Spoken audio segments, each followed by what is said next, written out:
Cinemação, o seu podcast sobre cinema. Acesse nosso site cinemação.com. Cinemação.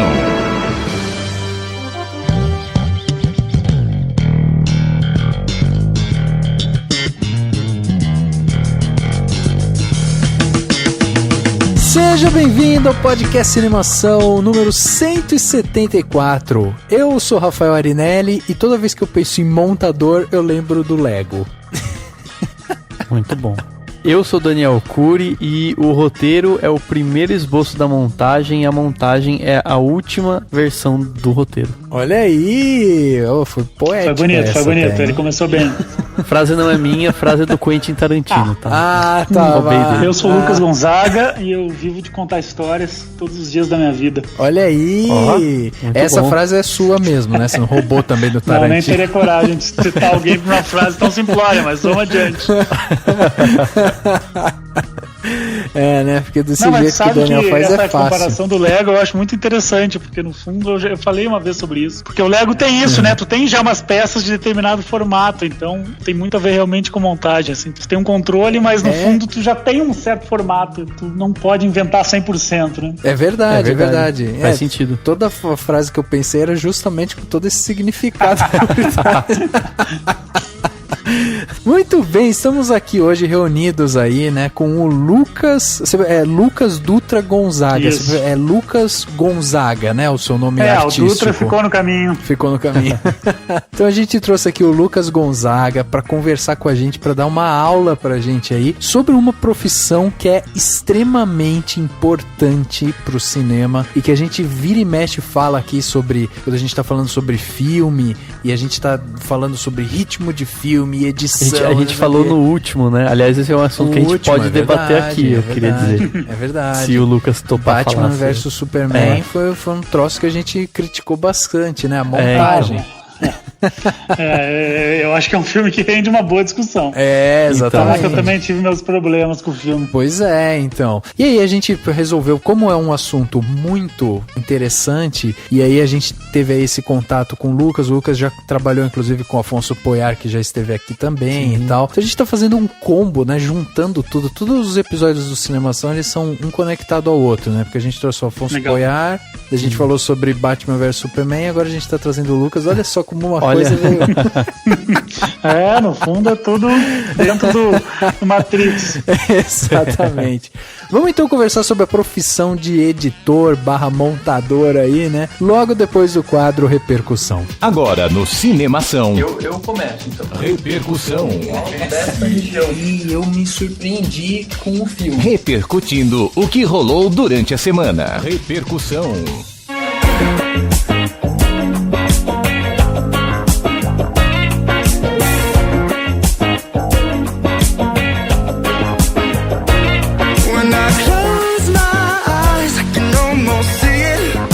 Dani, mais um podcast onde a gente vai aprender muito, né? E vamos aí aprender na prática, né? Com os melhores professores, meu. Na prática, com gente que manja. Com gente que faz coisa top, porque a gente agora não fala com qualquer um, né? O nível subiu. A gente agora fala só com gente top, mas enfim. Mas é isso, cara, eu tô animado pro de hoje, que acho que a gente vai conseguir aprender mais coisa ainda. Inclusive, eu acho que vale até a gente fazer uma ressalva antes de passar as redes sociais e tal, né? Que é justamente, cara, olha só o nível de pessoas que a gente traz aqui. A gente tem muita gente que escuta o podcast do Cinemação, que acompanha o nosso trabalho e tal, e vocês estão observando o tipo de pessoa que a gente está trazendo, o tipo de galera que a gente está trazendo aqui para conversar e tal, e a gente está dando aulas na prática, né, de gente que está no mercado, gente que está trabalhando em longas, com filmes grandes e tal, e tudo isso de uma forma gratuita, de uma forma didática e tal. Então, se você tá aí, que tá escutando a gente e tal, não deixe de mandar o seu recado, sabe, de compartilhar o podcast com outras pessoas e tal.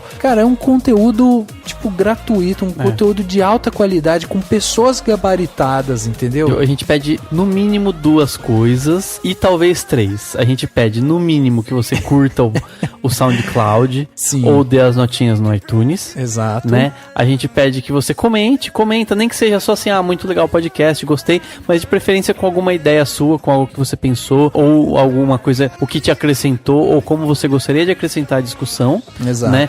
Pode ser nos comentários ou nas redes sociais, qualquer rede social, a gente tá sempre de olho. E claro, por último, tem, né, o bom e velho Patreon, você pode fazer sua doação, você pode ser nosso patrão. Você tem várias maneiras de ajudar a gente, as mais simples, tipo, não requer nada assim, tipo, é 1 minuto, 2 minutos, sei lá, classificar a gente no iTunes, meu, qual que é a dificuldade de fazer isso? E a gente fica repetindo aqui todas as nossas redes sociais e tal, que às vezes as pessoas podem até pular a hora da repercussão, né? Mas é importante a gente frisar isso, que tipo, sabe, faz parte, e a gente tá fazendo isso justamente porque a gente quer ter a interação com você, a gente quer escutar você. Então, Dani, passa pra gente aí quais são essas redes sociais que as pessoas, tipo, vão entrar em contato com a gente a partir de hoje, é o momento de virada.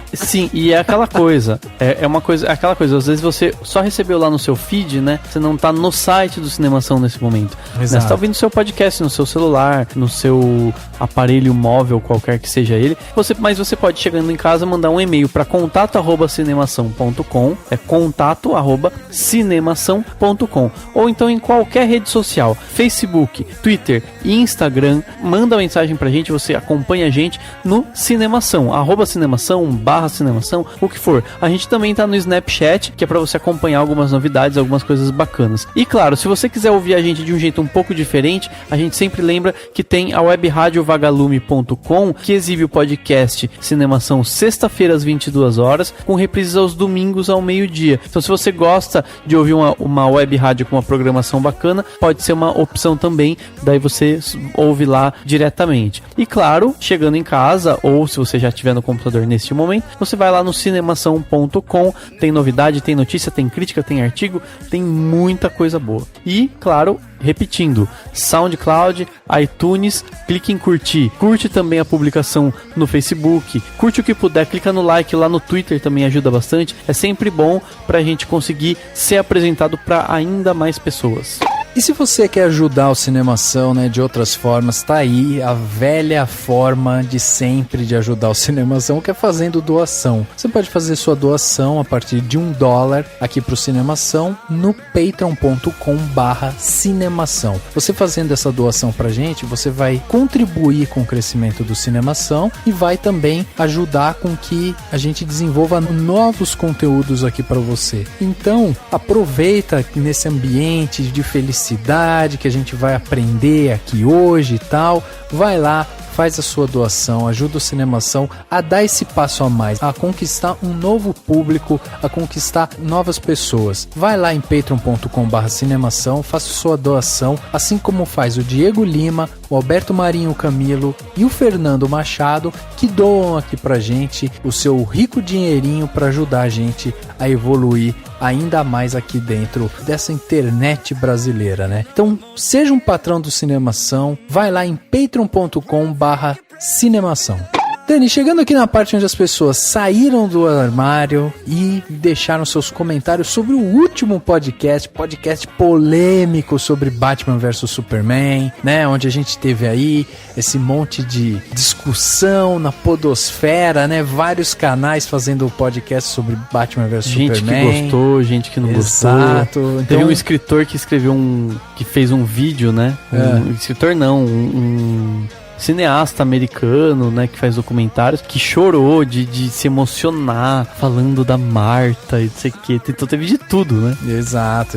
E aí, obviamente, né, esse daqui não é um podcast de Batman vs Superman, por isso nós vamos cortar aqui os comentários que a gente recebeu que tem spoiler, e a gente tem aqui um comentário que a gente recebeu do Mega Mendigo, olha aí.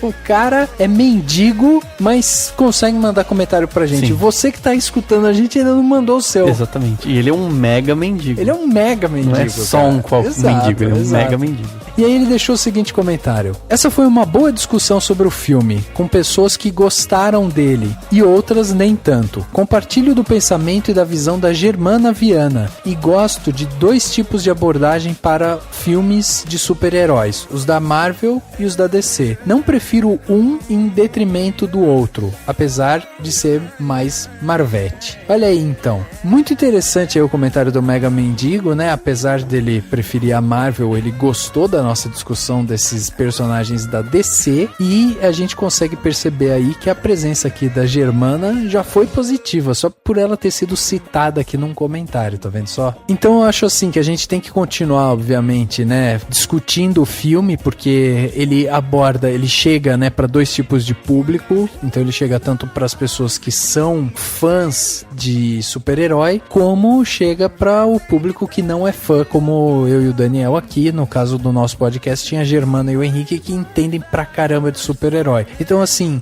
a discussão não vai acabar, né, óbvio, e é importante a gente só ter o discernimento de saber fazer uma boa crítica, uma boa análise do filme, pra quem gosta do filme também não se sentir ofendido com o filme. Claro, claro. E outra, são esses momentos, né, de analisar o filme que fazem com que a gente aprenda mais sobre cinema, sobre super-heróis também e tudo mais. Então, quer dizer, o debate é muito importante, né, foi até aquela vez que eu sempre brinco que o 50 Tons de Cinza é uma aula de cinema, porque ele ensina pra gente coisas que às vezes um filme muito bom não vai ensinar. Não tô dizendo que o Batman vs Superman seja um filme tão ruim, pelo contrário, eu fui um dos que gostou muito do filme, mas as falhas dele permitem que a gente, né, pense muito sobre isso. Exatamente. E eu, inclusive, eu tenho um comentário do Felipe Lima, que é super comentador do Cinemação. Exato. Valeu, Felipe, a gente sempre vai ler seus comentários, porque você é uma pessoa muito importante pra nós, porque você comenta, né? Exatamente. E o Felipe Lima comentou o seguinte: eu senti demais que o filme tenta se esticar para muitos lados, para ser uma continuação do Homem de Aço, ser um teaser da Liga da Justiça, apresentar o Batman novo pela 3ª vez e ainda tentando incluir humor com o Lex Luthor e chocar o público com uma morte inesperada. O filme pra mim ficou um remendo com bons momentos, mas ainda problemático. O Lex Luthor ficou caricato demais. Primeiro eu pensei que seria uma boa escolha, porque se pensar logicamente, ninguém naquele universo desconfiaria dele, e se o Superman ou Batman tentasse lutar contra ele, seria aos olhos das pessoas um super-humano contra uma pessoa sem poderes. Mas nesse filme seguiram por outra vertente e fizeram o Lex bem maluco. Na minha opinião, se na construção do Batman fossem mostradas muitas cenas de mortes ou impactos profundos em sua vida, em vez de apenas a morte dos pais do Bruce e deixar implícito o resto, nem todo mundo vai saber que o Robin morreu ou outros momentos trágicos que não precisavam estar inteiros no filme, mas referenciados mais fortemente para contextualizar o personagem. Sobre o Superman, eu gosto do Henry Cavill, mas eu senti uma ausência dele nesse filme, no sentido de um arco bem formado, e tem uns furos do roteiro bem esquisitos que poderiam ser resolvidos com uma ou outra fala. E eu concordo com muita coisa que o Felipe escreveu, mas acho que a que eu mais gostei, porque eu não tinha pensado nisso, foi realmente na questão do Batman, né? Porque ele fala assim, tem referências mais sutis de quanto ele é problemático, né? Sim, exato. E fica muito no ar, daí eles só mostram os pais. E realmente tem um momento, eu acho que não é spoiler, né? Que mostra uma roupa que supostamente seria do Coringa, e daí você fica naquele debate, e aí os fãs vão ter determinadas teorias. Aparece no trailer, né? Aparece no trailer, verdade. Mas assim, fica muito pouco. Realmente, talvez seria interessante, talvez, não sei. Seria interessante se tivesse alguma coisa do tipo, mostrar que ele perdeu pessoas, ou que ele realmente é um cara muito castigado, mais do que aparece, do que simplesmente um menino que perdeu os pais e hoje tem 40 e poucos anos.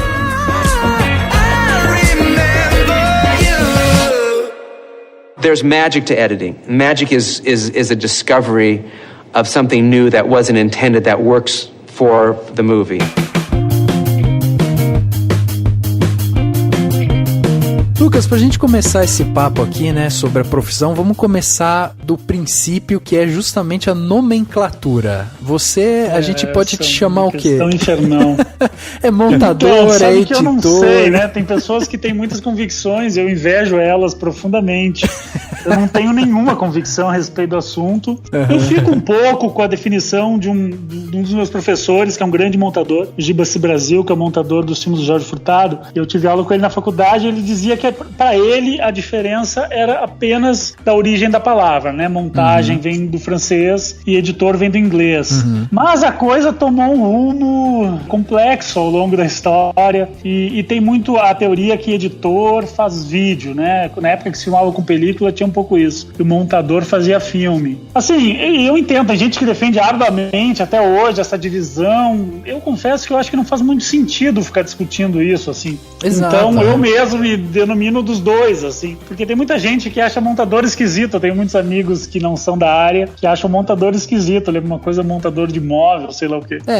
Editor é mais fácil de entender, assim, pro grande público. Mas dentro da área, de fato, se fala mais montador, né? Montador tem um certo... Uma imagem melhor, digamos assim, se chamar de montador, né? Mas, enfim, eu acho que é uma questão semântica e não faz realmente muito sentido, assim, essa discussão. Eu lembro que quando eu estudei, o que me explicaram foi que editar seria você pegar um vídeo de 1 hora e transformar ele num vídeo de 5 minutos, por exemplo. Sim, você editou o filme, o vídeo. Faz sentido, faz sentido. E montar o cinema exige montagem, porque você tá pegando... Você pode até fazer isso, mas você vai colocar muitas e muitas cenas numa sequência, e daí você vai literalmente montar. Mas eu também, assim, antes eu era mais convicto disso, hoje eu acho que realmente também não tem tanta importância. Eu entendo, assim, eu até acho que as pessoas têm essa certa razão. Eu só acho que é uma discussão que não vai muito a lugar nenhum, assim. Por isso que eu costumo não me posicionar nesse sentido. E também porque eu chamo dos dois e as pessoas chamam dos dois no dia a dia, né? Mesmo nos trabalhos, então não vou ficar corrigindo ninguém, entendeu? E você acha que essa que é a definição correta mesmo? Quando a gente pensa em editor, é realmente o cara que tá lá na ilha de edição, o cara que vai receber todo o material bruto, aí vai lá, vai picotar tudo e tal. É essa que é a definição real? Assim, esse é o trabalho, sem dúvida. A minha definição, mas aí é o meu ponto de vista, assim, que não é uma coisa muito comum de se ouvir. Pra mim, a definição do editor é um cara que conta histórias. Legal. Realmente, assim, é o que me faz fazer essa profissão, seguir essa profissão, é contar histórias, assim. Eu sei que tem cinemas não narrativos, então a minha definição não caberia pra tudo, assim. Mas, do meu ponto de vista, assim, de como eu me enxergo como profissional e o que eu tento fazer, é isso, ajudar a contar a história da melhor maneira possível. Sim. Assim, que é uma coisa que eu acho que vem de berço, assim. Meu pai é professor de literatura e eu lembro de bem criancinha, assim, ele contava histórias pra gente no carro, assim. Eram incríveis aquelas histórias, né? Claro, aquela criança acha tudo incrível. E no fundo é isso, assim, sei lá, se foi de lá que eu desenvolvi essa paixão, assim. Eu acho que o ser humano, todos, somos apaixonados por histórias, assim. Não é uma coisa só do cinema, é de outras manifestações, é do nosso comportamento com amigos, enfim. Eu acho que contar história é uma coisa muito poderosa, assim. Mesmo quando a gente tem um filme que não tem uma história clara, a pessoa que tá vendo tá sempre tentando fazer associações e criar alguma coisa, né? Enfim, é o jeito que eu me defino, assim, como um contador de histórias, assim, e por mais que não seja exatamente o que a minha função faz, mais tecnicamente, assim, de fato eu recebo material, edito, mas enfim, meu olhar tá sempre buscando isso, assim. É o que eu acho que eu faço, assim. E é interessante porque não sei até que ponto o seu pai criava histórias, ou... criava 100%. Ele criava, tá. Não, porque assim, querendo ou não... ele contava como verdade, é igual o cinema, né? Entendi. A gente finge, e as pessoas acreditam, isso que é o mais incrível. Claro, né? e a gente de fato acreditam que aquele barco tá afundando. Né? Mas é verdade, e meu pai também contava histórias absurdas, de pessoas que cuspiam fogo. Mas é isso, quando tu tá envolvido e quando a história é bem contada, tu acredita em tudo, né? Tu quer acreditar também, né? Mas é que o interessante é que o editor, ele tá contando uma história que outros estão contando, né? Como você enxerga? Assim, já alguém foram lá, fizeram roteiro, dirigiram, os atores criaram. Sem dúvida. Então você tá isso isso é muito interessante. Mais incrível, né? Isso, inclusive, é o grande papel do diretor, conseguir pegar, sei lá, 100 cabeças, pensando diferente ou tentando pensar parecido e conseguir conjugar isso numa história única, né? Isso é uma coisa, eu acho incrível, assim, da natureza do cinema, né? Que tu tem menos em outras artes, que são artes com menos pessoas, né? E o cinema realmente é uma loucura, assim, tu pensar que alguém vai criar uma música inteira pra contar uma história do zero, assim. Pelo menos eu já tenho um material de onde eu parto, né?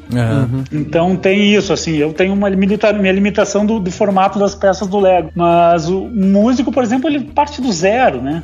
Sim. Então eu acho isso muito incrível, assim. Mas enfim, sim, eu tenho já uma definição de roteiro, mas enfim, eu tô tentando, a partir das minhas conversas, do meu envolvimento com o filme, contar a história que o diretor quer contar. E aí, claro, trago meus adicionais adicionais em determinados momentos. Eu sou o primeiro público do filme, né? Exato, é verdade. Então eu sou a primeira pessoa que aquelas imagens foram feitas num set com 50 pessoas, com calor, com barulho, com bagunça. Então eu tô sentado numa sala escura com ar-condicionado, vendo aquilo objetivamente, né? A pessoa que tá lá tá muito envolvida. Exato, né? exato. Então eu acho que também uma das coisas mais importantes do nosso trabalho é justamente ter esse olhar bruto, né? Sobre o que tu tá vendo, assim, ter um material bruto é o rei, assim, que é até uma frase famosa de um montador, Humberto Martins, que é isso, né? Tu tem que olhar aquele material e tentar condicionar o menos possível, assim.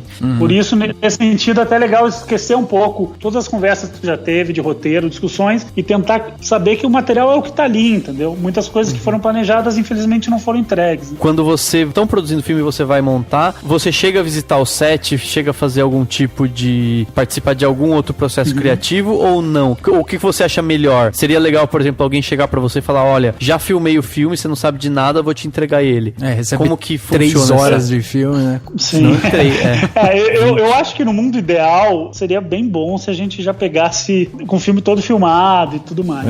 Mas eu acho muito importante o montador, e não só o montador, as outras funções principais, participarem do roteiro, assim. A quantidade de coisas que podem ser resolvidas tendo boas discussões de roteiro previamente é absurda. Sim. Mas, de fato, eu já fiz um filme, que é isso, eu entrei depois, e eu preferi não ler o roteiro.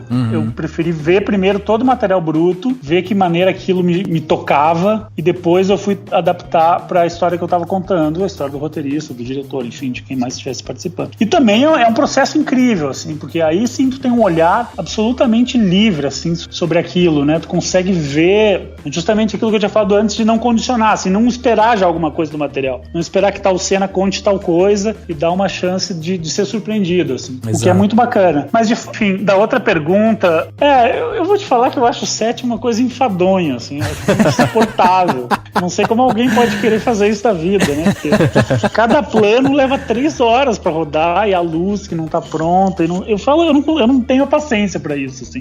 Mas eu sempre vou, um dia ou outro, mas pra conversar com as pessoas, ver como é que tá indo. Ou se eu recebo tal material e tem tal observação, eu vou lá, sento um pouco com o diretor, converso. Mas, assim, pro meu trabalho eu acho desnecessário. Eu acho até melhor não ir. Exato, Assim, diria, na teoria, justamente por isso, pra não contaminar, assim, não saber. Porque tem a história do Spielberg montando o Tubarão, que era isso. A montadora cortava tudo absolutamente curto, né? Menos de 1 segundo por plano. Porque o Tubarão era muito fake, né? O Tubarão teve uma série de problemas. O Spielberg levou dias pra fazer aquele plano, então ele queria deixar o plano maior. É evidente que quem tá no set sofrendo pra fazer aquilo vai querer usar, entendeu? É natural. Só que quando tu tem uma visão mais objetiva, eventualmente tu pode achar que aquilo não precisa. Sim, ou que não ficou bom, apesar de todo o trabalho que deu. Assim. Então eu acho que na medida do possível é melhor não ir no set. Sim. Não acompanhar muito o que eles sofreram, a dificuldade de fazer tal plano. Porque eu entendo que um cara que ficou 5 horas pra rodar um plano vai querer usar aquilo. Exato, Isso não seja bom pro filme. Exatamente. É difícil, entendeu? Isso é um amadurecimento muito forte do diretor, ter a capacidade de abrir mão daquilo, de abrir mão de uma cena. Então eu acho isso incrível, assim, uma incrível capacidade deles, assim, de ter essa frieza de conseguir fazer isso. Até quando a gente fez a entrevista aqui com o Afonso, né, ele até falou pra gente, assim, que ele achava muito importante realmente ter essa parceria com o editor, né, com o montador, porque é fundamental que os dois estejam realmente na mesma sintonia, Sim, sem né? dúvida, sem dúvida. Não, isso sem dúvida. Eu acho que tu tem que ter uma afinidade de pensamento com a pessoa. Tu não precisa pensar igual. Eu acho que é até ruim pensar igual. Sim, né? Tem uma frase que eu acho incrível do Sam Mendes, que ele fez, na verdade, um artigo sobre as razões para escolher um colaborador pro filme. E a razão número 1 dele é: escolha pessoas que te desafiem, que questionem tuas decisões.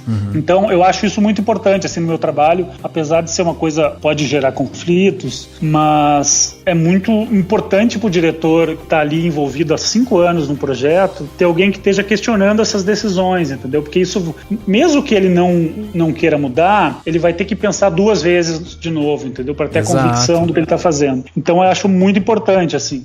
E isso vem muito da afinidade, assim. E, de fato, meu trabalho com o Afonso é incrível, assim. Eu sou muito fã do trabalho dele, do jeito que ele filma, que é um jeito super aberto, né? Diferente da maioria dos diretores. É um cara que permite muito, assim. Ele deixa as coisas acontecerem naturalmente, assim. Isso, pro montador, é incrível, porque vem um material extremamente amplo, às vezes traz dificuldades horríveis, porque cada vez foi de um jeito, né? Então é muito difícil depois conseguir cortar adequadamente, mas o material tem um vigor orgânico, assim, que é impressionante. Exato. Assim. E isso é muito legal de trabalhar com ele mesmo, assim. A gente vê muito, assim, quando a gente vai falar de vários filmes, a gente sempre vê uma certa frequência mesmo de parcerias de diretores, basicamente com diretor de fotografia e montador. São sempre os parceirões do diretor, né? Que quase estão sempre... Ainda vou te falar que tem uma questão que é muito doida, né? Que é uma questão pessoal. Tu fica 4 meses todos os dias com uma pessoa. Isso é uma coisa absolutamente enlouquecedora, assim. No caso do Afonso, pobre menino, e no caso do Luciano Moura também, que eu fiz o filme A Busca, os filmes do Afonso e A Busca, eu editei na casa do diretor. Caramba! Então, além de a gente estar trabalhando de tarde, a gente almoça junto. Eu converso com as crianças sobre os problemas das crianças. Exato. E eu acompanho o dia a dia da casa o tempo todo. E é realmente uma coisa enlouquecedora, assim. Só faz isso e tu tá sempre com a mesma pessoa. É mais que casamento, porque casamento, tu vê tua mulher algumas horas por dia, ali tu vê 8, 10 horas por dia. Exato. Chega uma hora que tu não aguenta mais aquela pessoa, assim. Isso é natural, assim. Então chega uma hora que eu digo, Afonso, desculpa, deixa eu sumir uns dias, porque tu deve não aguentar mais, assim. Tem alguém dentro da tua casa todos os dias, tu acorda, tá o cara sentado ali, né? Exatamente. Então é realmente meio insano, assim. Eu até não acho muito saudável. Mas enfim, nos processos pode acontecer, dependendo das condições, é natural. Sim. Assim. Eu tava lendo o caso do Solace, né, o Presságio de um Crime. Você teve períodos em que foi também com os produtores, com outras pessoas, né? Como Verdade. que foi isso? Foi mais complicado? Teve algum tipo de embate do tipo, você que tem uma escolha, eles terem outra e você ter que enfrentar? Não, isso sem dúvida, né? Sem dúvida. É diferente. Realmente o sistema americano de trabalho, a participação dos produtores é muito intensa. E isso é realmente bem diferente, assim. Eles têm o poder de veto de qualquer coisa, né? De decisão. No caso do filme do Afonso, Presságio de um Crime, eu acho que ele deu um pouco de sorte de ter bons produtores. Que, no caso, especialmente o Beau Flynn, que é o produtor principal do filme, que é um grande produtor americano, acabou de fazer aquele filme San Andreas, vai lançar agora o Baywatch. Enfim, é um produtor muito grande de filmes e é um cara extremamente inteligente. Então, quando a pessoa se impõe pelo que ele está falando, entendeu? E não pelo cargo que ele ocupa, não é um poder de decisão baseado na hierarquia, e sim no conhecimento, em como ele está argumentando. Então eu acho isso incrível, assim, eu acho muito produtivo pro trabalho. Claro que tem momentos que o Afonso vai querer uma coisa e o produtor tem outra, e aí eles negociaram, e eu dou a minha opinião, enfim. Isso é realmente, assim, a cada novo corte a gente sentava com os produtores, fazia uma análise, assistia o filme num cinema, fazia uma análise completa, cena a cena, estrutura, e tentava melhorar, assim. Mas da minha visão, assim, eu sei que tem muita gente que teve processos super difíceis no cinema americano. De minha visão, pelo menos desse foi meu único processo, eu achei uma experiência incrível, assim, incrível. Na verdade, eu tive uma outra experiência agora no Zoom. Sim. E o Zoom também é um filme brasileiro-canadense. O produtor canadense trabalha no estilo americano. O Nive Fishman, que é um grande produtor, fez aquele filme O Homem Duplicado, fez um ensaio sobre uma cegueira, um grande produtor canadense, extremamente respeitado lá. E o Nive é um cara que vem pra ilha e sentava comigo e com o Pedro na ilha e ficava acompanhando a montagem. Claro, alguns dias ele veio do Canadá, sentou aqui um pouco com a gente. Mas assim, nesse nível de participação, assim, de realmente participar de todo o filme.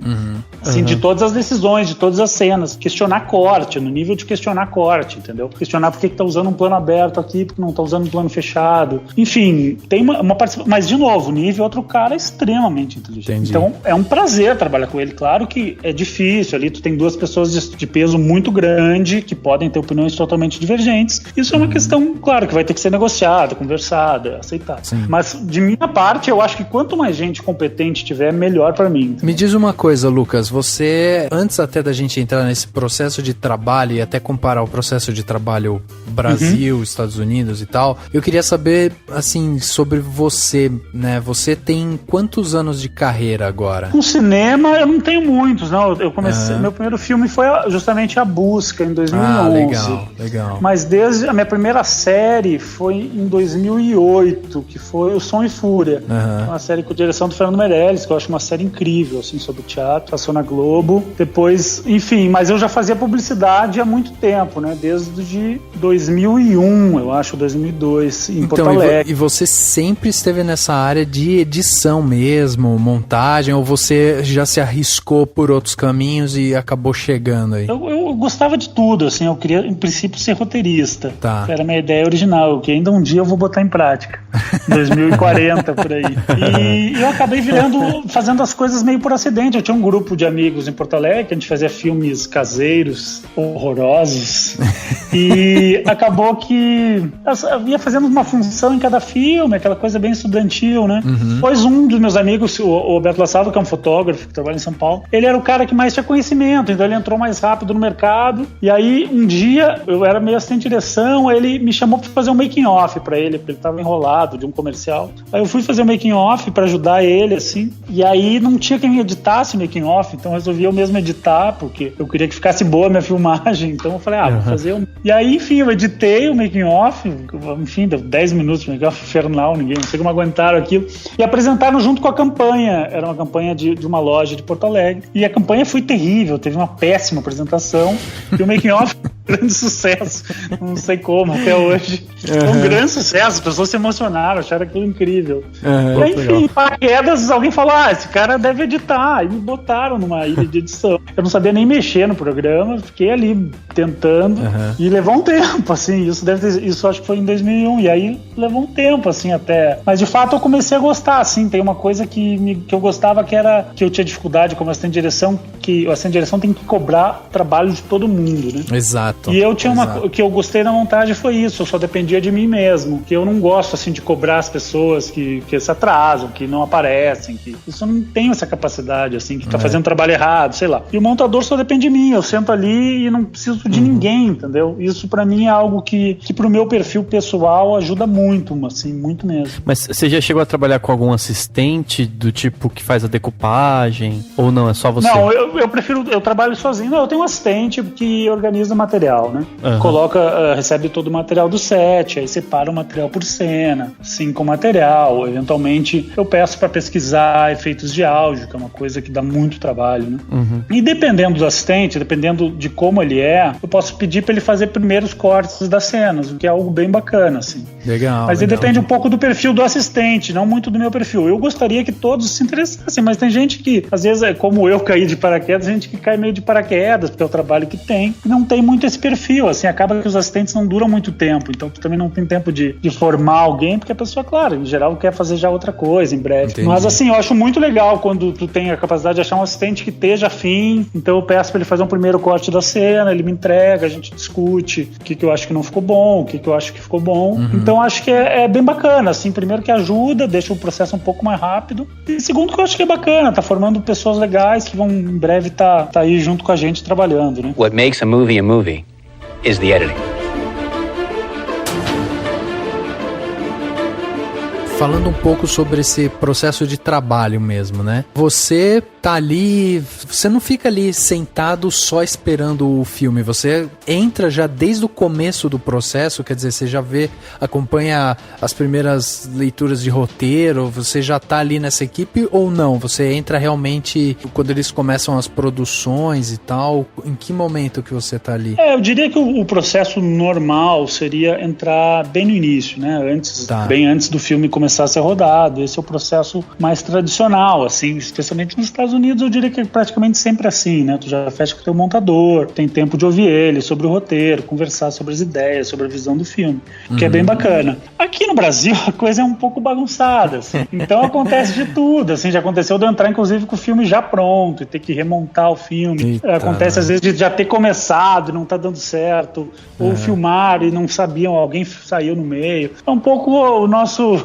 Meio caótico. É meio caótico, assim, é meio um pouco profissional. Entendi. Enfim, faz parte, assim. Como a gente falou anteriormente, seria ideal que sempre no início, eu acho que se tu tem uma pessoa que tu confia e que tu acha competente, coloca desde cedo, ouve a pessoa. Isso eu acho que só traz benefício pro projeto, assim. Eu diria que a tendência dos filmes mais organizados, assim, das grandes produtoras. A O2, por exemplo, que é uma produtora muito grande, a produtora do Fernando Meirelles, é muito organizado, assim. Geral, um ano antes, eu já sei que vai acontecer tal filme. Eu já conversei com o diretor, eu acompanho a leitura do roteiro, converso com os atores. Tu cria uma rede, assim, que ajuda muito, né, no processo, e com certeza isso vai melhorar o filme muito, assim, mas muito mesmo, assim. O Zoom foi um filme assim, por exemplo, foi bem bacana. E tem a questão do prazo, né, assim, você já trabalhou com prazos muito curtos, do tipo, ter que varar madrugada. Isso é uma questão muito séria, assim, porque de fato não tem grana, né? O filme, se tudo der certo, a grana acaba na filmagem. Assim, na melhor das hipóteses, a grana acaba na filmagem. Então a pós-produção é a terra de ninguém, assim, não tem mais dinheiro, não tem mais como chamar as pessoas. E aí isso acaba influenciando justamente a questão do prazo, assim, que é uma coisa muito séria. O tempo de montagem no filme é, assim, diretissimamente proporcional à qualidade do filme, assim. É muito difícil fazer um filme de alta qualidade num tempo muito curto, assim. O tempo de ilha faz muita diferença. Deixa eu só ver se eu entendi uma coisa, pra ver se você me explica, porque agora na minha cabeça deu um pouco de nó. Você falou que geralmente quando dá tudo certo, a grana acaba na produção, né? E após acaba ficando sem grana. E como é que se dá esse processo, então? Tipo, você já tem um orçamento pré-aprovado lá, eles já deixam, tipo, já deixa a grana separada pra pós, mas aí se tiver qualquer tipo de retrabalho, de refação, de qualquer coisa, daí já não tem mais como fazer. É, meio isso. Realmente a gente tá sempre no limite, né? De tipo, olha, a grana vai acabar, eu não posso passar de tal semana. Nem sempre o filme tá pronto, né? Às vezes o filme dá problema. É muito comum, né? Sim, o filme dá problema. E o que acontece muito é justamente eles ainda estarem tentando captar grana na pós-produção, justamente para fazer a pós-produção. Então, às vezes acontece uma coisa que é bem chata, de ter que, na primeira semana de montagem, nem dá tempo de entrar no filme, sentir um pouco a pegada do filme, já tem que preparar um material de venda, assim, tipo um promo, um material para tipo, prepara esse material pra gente tentar vender, para conseguir mais patrocínio, conseguir mais dinheiro, justamente para pagar a pós-produção, assim. Mas enfim, essa é a nossa realidade, assim. Claro. Não é uma questão, muitas vezes não é uma questão de organização, é uma questão que realmente é difícil ter o dinheiro adequado para fazer um filme. Só para eu entender, Lucas, por exemplo, eu imagino que seja pelo tempo mesmo, né, que a produção te paga pro seu trabalho. Sim, por semanas. Por semanas, ok, isso. Então assim, aí é bem isso, assim, do tipo, eu só tenho grana para te pagar X semanas e você vai ter que se virar nessas X semanas. Em assim geral que funciona? É isso. Entendi. Em geral, ninguém vê assim, no projeto é mais difícil ou mais fácil. Não tem muito isso. Assim, eu tenho essa grana. Eu inclusive, tive uma reunião hoje sobre um filme que eu vou fazer em breve. E o cara falou: olha, eu tenho isso de grana. Dá pra fazer ou não dá? Uma coisa assim. Falei, é complicado, é bem complicado. Assim. Então, complicado. Tu fica naquela dúvida, ou tu ganha menos e trabalha mais pro filme ficar melhor. Também tem aquela questão de que a gente quer fazer um filme bom, né? Eu não tô fazendo só um trabalho. Se eu estivesse só fazendo um trabalho, eu faria por publicidade. O seu nome e também é o seu nome que vai estar lá, né? Você vai assinar um negócio que não vai ficar bom. Não vale a pena, assim. Eu acho que se tu não acredita no filme, não vale muito a pena entrar, assim. Porque em termos de trabalho e recebimento é complicado, assim. Entendi. A relação é muito trabalho. Fazer um filme é infernal, assim. Tu te joga de cabeça num precipício, assim. E no seu caso, você é um freelancer de produtoras ou você tem um contrato com essas produtoras e aí você vai lá, vai produzindo, ou você é contratado só por projeto? O mercado diria, especialmente longas, todo mundo é freelancer. Todo mundo é freelancer, praticamente todo mundo, assim, muito raro ter alguém que seja fixo de uma produtora. Entendi. Que aí faça o filme. Até tem um ou outro caso, assim, mas é muito, muito raro, assim.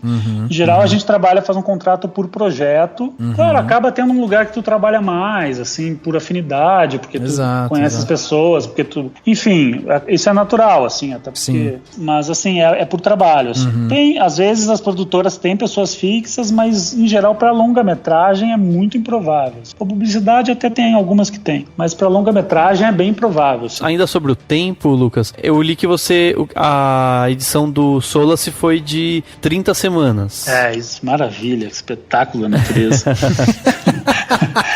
Isso é uma vida boa, assim, porque tu consegue equilibrar a tua vida, inclusive tu consegue ter vida pessoal, é uma coisa incrível, eu nem lembrava que isso existia.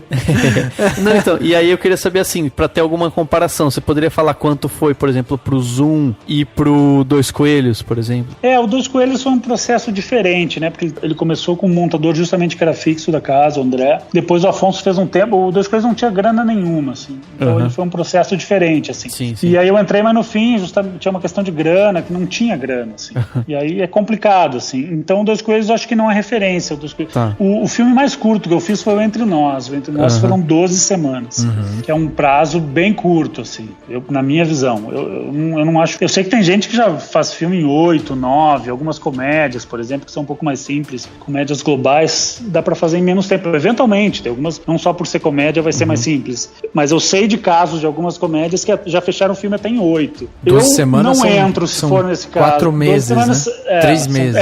3 meses, Mas assim, o normal, pra mim, assim, o normal, digamos, se eu for entrar num filme, eu diria o base é 18 semanas. Tá. É difícil um filme brasileiro ter 18 semanas. Mas assim, esse eu diria que é o base. Por exemplo, A Busca foram 18 semanas. E foi tudo certo, foi um filme que deu certo, assim, nesse sentido. Teve tempo de trabalhar, retrabalhar, ouvir, enfim, tudo certo. Entre Nós foi um filme mais simples. E também não tinha grana, era topar ou não. Entendi. Eu resolvi topar, eu queria muito trabalhar com o Paulo Morelli, que era um diretor que eu gostava. Então topei, assim, e deu certo, mas podia ter dado muito errado, assim. E não era uma questão só da qualidade. O Zoom, eu acho que o Zoom foi 18 também. Tá, mas o Zoom, se bobear, pode até ter se passado 1 ou 2. Agora eu não tenho bem certeza, porque o Zoom era um filme bem difícil, né? E quando você fala 18 semanas, é 18 semanas exclusivamente nesse projeto. Você não consegue pegar 2 filmes ao mesmo tempo. Não, de jeito nenhum. Tá. E é só pra entender... semanas, e às vezes tem trailer no meio, é mais 2 semanas.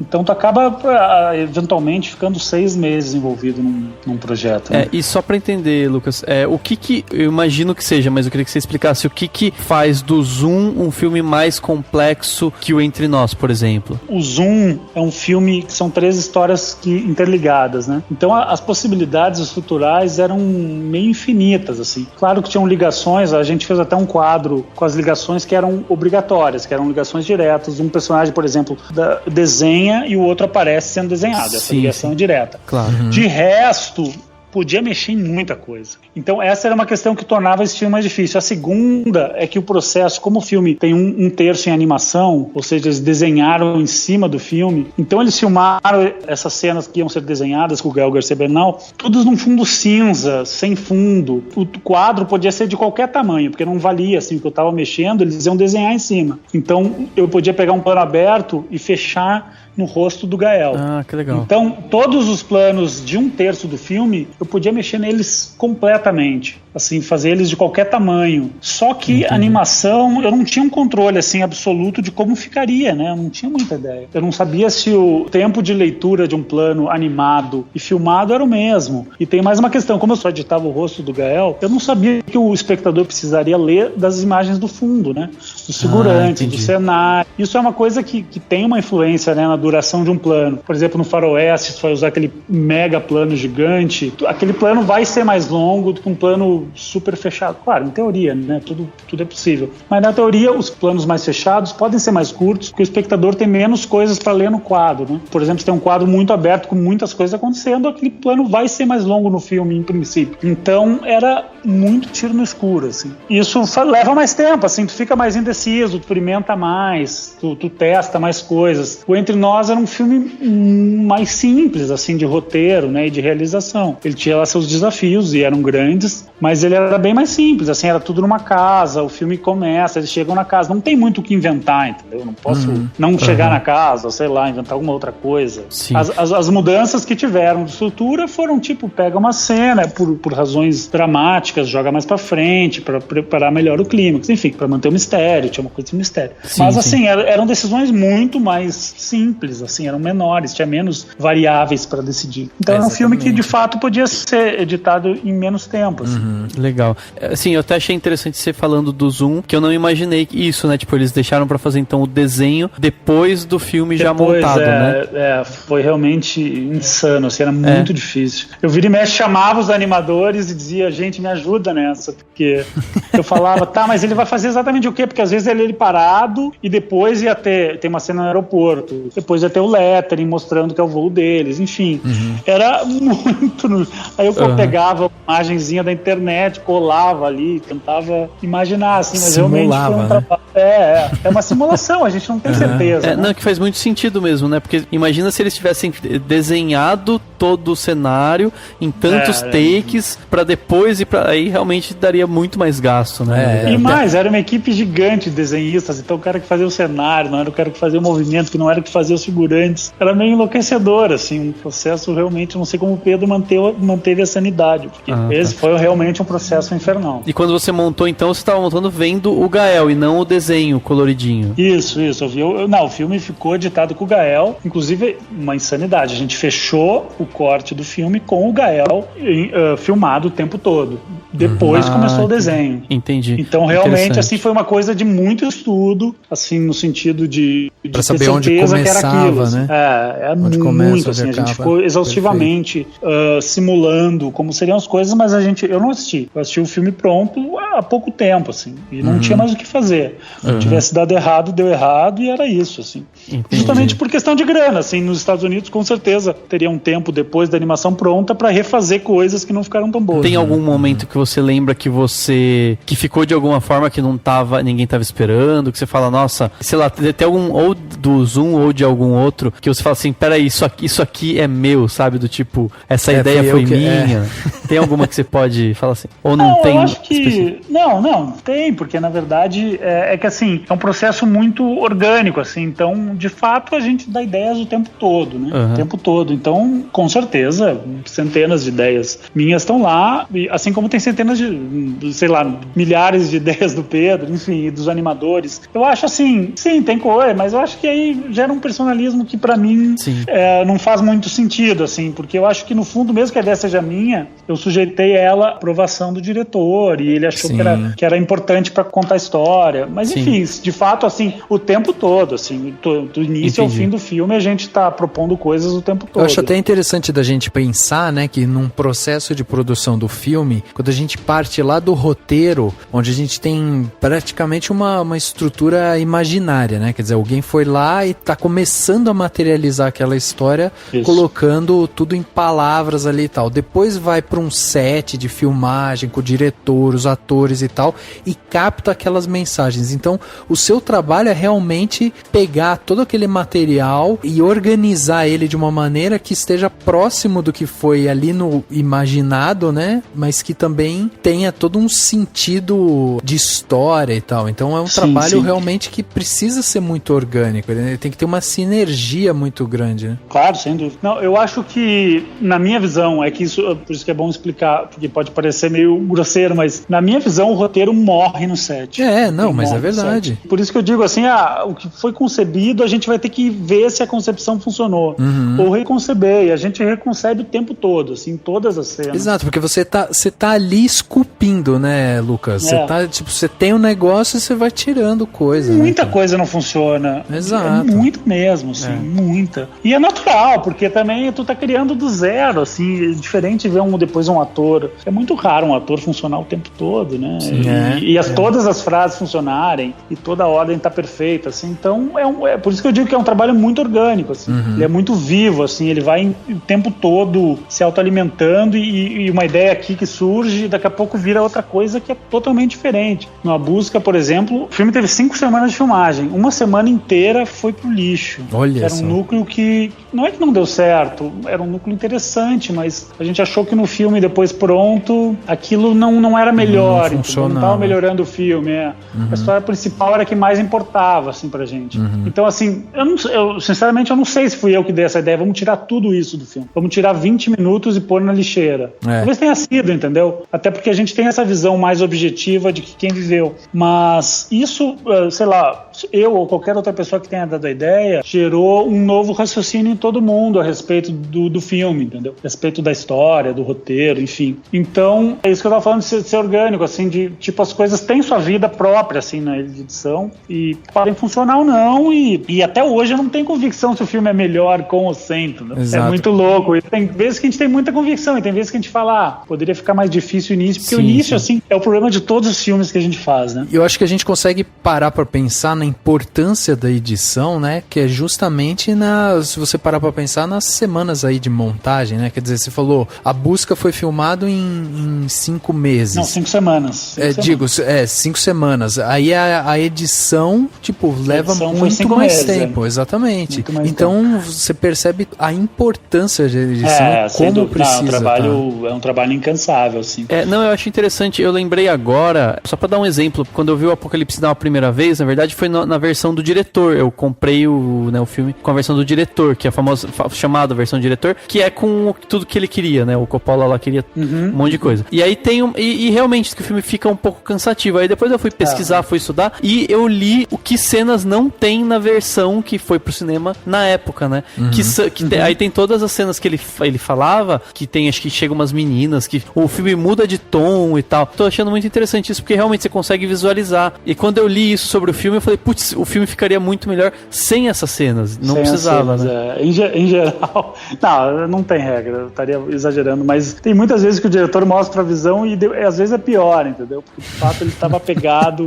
Embora agora, eu confesso que eu não vi, mas estão falando muito que no Batman versus Superman tem uma cena deletada que foi vazada, né? E que ajudaria muito a entender algumas questões da história, assim. Então, nesse caso, talvez fosse isso, assim, era uma coisa desesperada por cortar tempo, que na verdade é uma questão que a gente lida o tempo todo, né? Os filmes, em geral, ficam muito longos e a gente precisa cortar. Isso, em geral, é o básico, assim, a gente precisa cortar, a gente precisa diminuir o filme. O filme tem que lançar curto por causa do tempo das sessões de cinema, né? Aqui no Brasil, especialmente, eles querem fazer 5 sessões por dia, então o filme não pode ter mais de 1h40 para poder fazer 5 sessões. Se tu faz um filme de 2 horas, tu não consegue fazer 5 sessões, tu tem que fazer 4 sessões. Então tua sala vai ter que estar muito mais cheia, né? Para ter o mesmo público que 5 sessões. Então eles ficam sempre querendo cortar. Enfim, isso é uma questão que se lida assim, e eu entendo, assim, por exemplo, no caso do Batman, que já é um filme super longo, pode ter uma cena que é boa pro filme, mas que no final das contas tiraram porque o filme estava num tamanho inaceitável, assim. Talvez no Apocalipse Now seja a mesma coisa, ou nesses grandes épicos, assim, porque são filmes muito longos e é um desafio assistir um filme de 3 horas, assim, né? Exato. Agora no Mais Forte que o Mundo, que é o filme do Afonso, o primeiro corte tinha 3 horas. Então a gente teve, e a gente gostava de tudo, assim, a gente falou, tá bom com 3 horas, só que não dá pra ser 3 horas. Não é uma questão da gente achar bom, que o filme tá bom, é uma questão que é inaceitável comercialmente. Então tem que tirar, e aí tu vai ser obrigado a abrir mão de coisas que são muito boas, assim. Não, e de meio filme, né? E pra você é mais fácil cortar, né? Ou não? Pra você é menos doloroso, né? Eu entendo. O pobre do diretor, o cara ficou lá, decupou aquela cena, ensaiou com os atores, filmou, ficou legal, entendeu? Ficou bacana, ficou uma cena bonita. E aí alguém chega o tal do montador e quer tirar essa cena fora, dizendo que o filme vai ficar melhor sem isso. E o cara pira, é normal. Eu lembro que tem uma cena que, inclusive na busca, que tinha uma cena que era do Wagner Moura com o pai dele. É uma cena linda, tá nos extras, inclusive do DVD. Uma cena super tocante, que o pai tá... Não é o pai, na verdade é o pai de criação, mas que ele tá morrendo de câncer. Tu vê a cena separada, é linda a cena. Só que no filme, o filme não permitia aquela cena no início, uma cena tão pesada dramaticamente, tão lenta, de cara, começar por uma cena dessas. É difícil, assim, estruturalmente tem que começar com intensidade, assim, uma questão que conhecimento básico, tudo é sujeito à interpretação, mas todo mundo fala que a pessoa gosta ou não gosta do filme até os 10 minutos, né? Exato. Então a gente não pode correr o risco de perder o espectador de cara, assim, isso é uma coisa que a gente trabalha muito, assim, que é para tentar melhorar os inícios dos filmes, assim. Tem uma frase que eu gosto muito do Garcia Marques, que ele diz que ele levava 6 meses para escrever a primeira frase e depois o resto do livro ia rapidinho. E é um pouco isso, assim, a gente trabalha muito no início. A própria busca é um início criado na montagem, né? Que é um flashback dele sendo atropelado. Por que a gente colocou isso? Porque o filme era lento no início, ele tinha que criar uma série de personagens que vão ser importantes pro filme, é um filme dramático. Só que demorava pra história começar. Então a gente botou uma cena de impacto para justamente o espectador já ficar com aquilo na cabeça. Olha, a gente tem um atropelamento do ator principal. Isso é uma coisa muito chocante, né? Então tu guarda aquela força e aí tu leva melhor um filme mais lento, assim, porque tu sabe que vai acontecer uma coisa intensa em breve, assim. A gente viu isso muito em Breaking Bad, né? A gente via a primeira cena e aí você ficava esperando o resto da série pra saber, caraca, que essa primeira cena. Virou um clichê, mas é um clichê que funciona, né? Funciona. Se bem usado, tem a quantidade de filmes, o Cidadão Kane, enfim, desde o início do cinema tem esse recurso e funciona, assim, o Chateau agora faz. Enfim, é uma coisa que tu realmente, se tu joga uma informação que é muito importante, o espectador vai guardar aquilo e vai assistir o filme inteiro com aquela informação sendo contestada, assim. Como é que o filme tá me levando para aquele lugar? Isso eu acho que é incrível, assim, conseguir manipular a emoção e a racionalidade do espectador é algo fantástico, assim. Been in the business for, I don't know, 37 years, I think, something like that. And I did not really realize what editing was until I was in the editing room myself.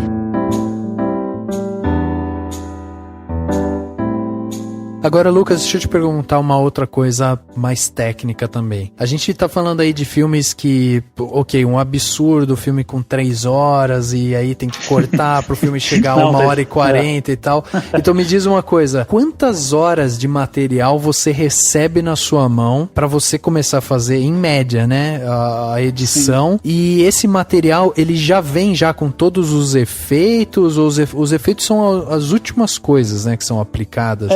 Na teoria, os efeitos deveriam ser as últimas coisas. Tá. Mas é muito comum que a gente precise do efeito pra entender a cena, né? Ah, tá, entendi. Então a gente tenta fazer um trabalho de ida e volta, assim, que é comum também. Por exemplo, tal cena de efeito. Por exemplo, no Solace tinha uma cena que o Anthony Hopkins estava morto e vivo na mesma cena em plano sequência. Enfim, eu não quero contar muito pra não entregar. Sim, assim. Mas enfim, ele tava 2 Anthony Hopkins no mesmo plano. Então essa é uma cena de efeito. E aí, essa cena, se eu não tenho o efeito pronto, eu não consigo narrar aquele momento do filme, né? Eu não, sabe? Então eu precisava daquele efeito pronto, que é com aquele efeito pronto, a pessoa que tá vendo, mesmo eu, mesmo o diretor e o produtor, conseguem entender, assim, o que acontece. Então essa cena era fundamental. Então filmaram, eu selecionei os takes, falei com o Afonso, e ele já mandou um pra ser feito. Entendi. Aí fizeram e a gente colocou no filme já com efeito. Tá. Porque nesse caso era necessário. Mas, por exemplo, o que mais tem é efeito, tipo apagar coisa, sei lá, efeito de batida, sai fumaça, enfim. Esse tipo de efeito, em geral, é feito no final, né? Tinha uma cena justamente de acidente de carro, é com dublê, né? Então, tu usa lá, por exemplo, o cara com capacete.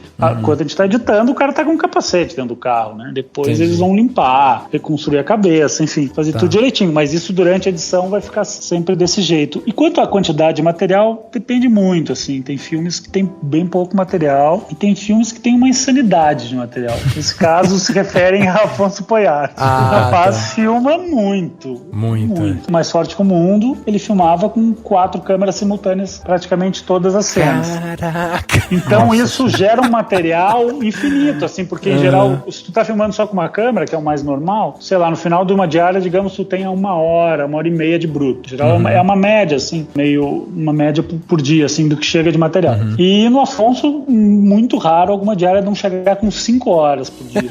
Pra eu assistir 5 horas de material, já que eu vou parando, eu anoto os pontos que eu gosto, eu anoto ideias. Pra eu assistir 5 horas, eu levo 2 dias de trabalho. Caraca. Então, realmente, assim, o tempo do filme vai aumentando muito, assim, muito. E torna mais difícil eu fazer associações. Quando eu tenho 1 hora, eu conheço os pontos bons e ruins de tal plano, esse funcionou tal frase, o outro funcionou tal momento. Se tem 5 horas, é o samba do crioulo doido, assim. Exato. Eu não tenho capacidade, o cérebro não tem capacidade de armazenar 5 horas de brutas, assim, e lembrar de tudo, de como foi calculada a take, onde funcionou mais. Claro, a gente faz marcas, né?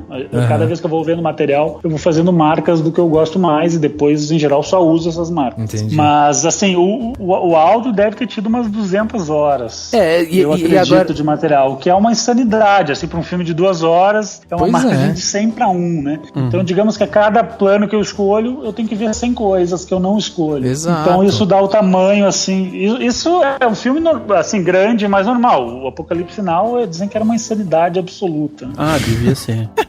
Eu trabalhei lá nos Estados Unidos com na verdade, o Solas teve um consultor de montagem, que é o Craig McKay, um cara de 80 anos, que foi montador do Silêncios Inocentes, e ele tinha montado um filme chamado Reds, não sei se vocês viram, um filme sobre, enfim, sobre alguma guerra, um filme bem grande. E lá eram 8 pessoas trabalhando, e o filme levou 2 anos para ser montado. Caraca. Justamente pela quantidade de material, assim, dizem que o Mad Max é a mesma coisa agora, também foi 2 anos de montagem. Porque assim, quando tu filma uma infinidade unidade de material, vai levar muito mais tempo. Não é tipo, filma 1 hora leva X e filma 2 horas leva 2X. Filma 2 horas leva 6X, porque a quantidade de coisas que tu vai ter que articular com muito material é insana, assim. Nesses casos, eles devem já, imagino, né? Eles já vão mandando antes do filme terminar de ser filmado, ou não? Eu imagino que sim, né? Não, com certeza. Em geral, a tendência, eu acho o processo ideal, começou a filmagem, começa a montar, né? No outro dia. Em geral, começou a filmar, inclusive eu vou entrar no filme agora, é isso, vai começar a filmar numa segunda, na terça eu começo a editar. Por que isso é bom? Porque eu, editando a cena, enquanto eles ainda estão filmando, eu ganho a chance de poder pedir um plano extra. Tal coisa não funcionou, puta, eu preciso de um insert da luz sendo ligada, ou tal fala não rolou, assim. Então isso é bem bom, assim, quando tu começa a trabalhar junto com a filmagem, eles ainda estão filmando, tu ganha essa chance de já solucionar erros, assim, que às vezes um planinho resolve, um planinho detalhe de alguma coisa, detalhe de alguém atendendo o telefone, já me permite fazer um corte melhor, assim. Então isso é muito legal, assim, eu acho que sempre que for possível é o ideal, assim. E aí me fala um pouco sobre, você estava falando aí, dando esse exemplo, né, de 5 horas de material que você recebe por dia ali e tal. Tudo bem, abre um leque, né, de opções de câmera, de ângulos e tal, que você vai poder usar ali naquela sua edição. Aí eu queria entrar um pouco nisso que a gente chama dessa versão do diretor, realmente. Você já fez alguma coisa nesse sentido? Como que ela funciona, mais ou menos? Quer dizer, o cara tem lá o filme pronto, mas aí você fecha uma outra que seria a versão que o diretor acharia perfeita, que daí seria o Mais Forte que o Mundo versão 3 horas, por exemplo? Eu acho que todos os diretores gostariam de fazer isso. No Brasil não é possível por uma questão de grana. O Afonso talvez... Eu acho até que ele tá muito satisfeito com o corte. Mas assim, supondo que ele preferisse o filme com 2 horas e 40. Pra ele finalizar um filme com 2 horas e 40, ele gastaria muito dinheiro. Então isso se tornaria praticamente inviável. Assim, sei lá, no caso do Afonso, como ele era produtor também do filme, talvez ele pudesse. Mas assim, é uma grana que não tem no orçamento. Assim. Tipo, porque tu vai ter que pagar pra alguém juntar todo esse material, pra corrigir a cor de todas essas cenas novas, pra limpar, fazer os efeitos, fazer o som inteiro, efeitos, trilha, tudo. Então tu vai ter que produzir 40 minutos de material que não vai te dar R$1 sequer. Talvez nos Estados Unidos uma versão do diretor possa ser vendida. Aqui no Brasil eu acho bem provável. Assim.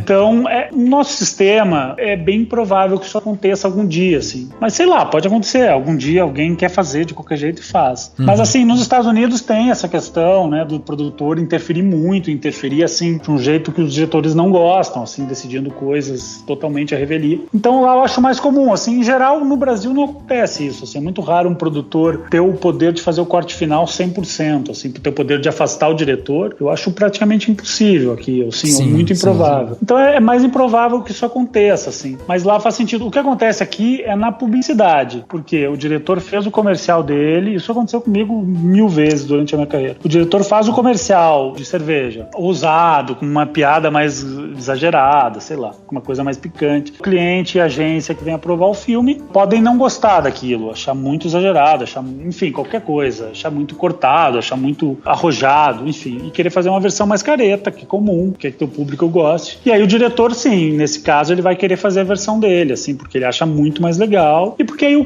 custo de 30 segundos acaba sendo tranquilo, assim, tu coloca junto no trabalho, né? Então isso a gente faz na nossa publicidade, porque a nossa publicidade, eu comparo muito, assim, o esquema da nossa publicidade aqui, que é o grande mercado das pessoas que fazem produção audiovisual, com o cinema americano, que é isso, lá eles têm interferência do produtor, e aqui a gente tem, eu não chamaria nem de interferência, porque o filme é deles, da agência e do cliente. O filme é deles, também não é interferência, não é a mesma coisa do cinema, né? Mas enfim, a gente trabalha pra agradar uma pessoa, assim, querendo que eles fiquem felizes. Então é isso, assim, então é muito comum, isso é totalmente comum, até porque o diretor de publicidade faz aquele take mais exagerado pra tentar chamar atenção, que em geral a pessoa vai ter mais medo de colocar no ar, até porque hoje em dia tá todo mundo se ofende com tudo, assim, então as piadas estão mais caretas, cada vez mais caretas, né, o que é bem assustador. Exatamente. Sim, eu queria uma coisa um pouco mais palpável, se for possível, pra gente entender o que é que funciona e o que não funciona numa montagem, assim, pra você, na edição, enfim, pra você explicar pra uma pessoa que, sei lá, só tem noção de como é feito, né?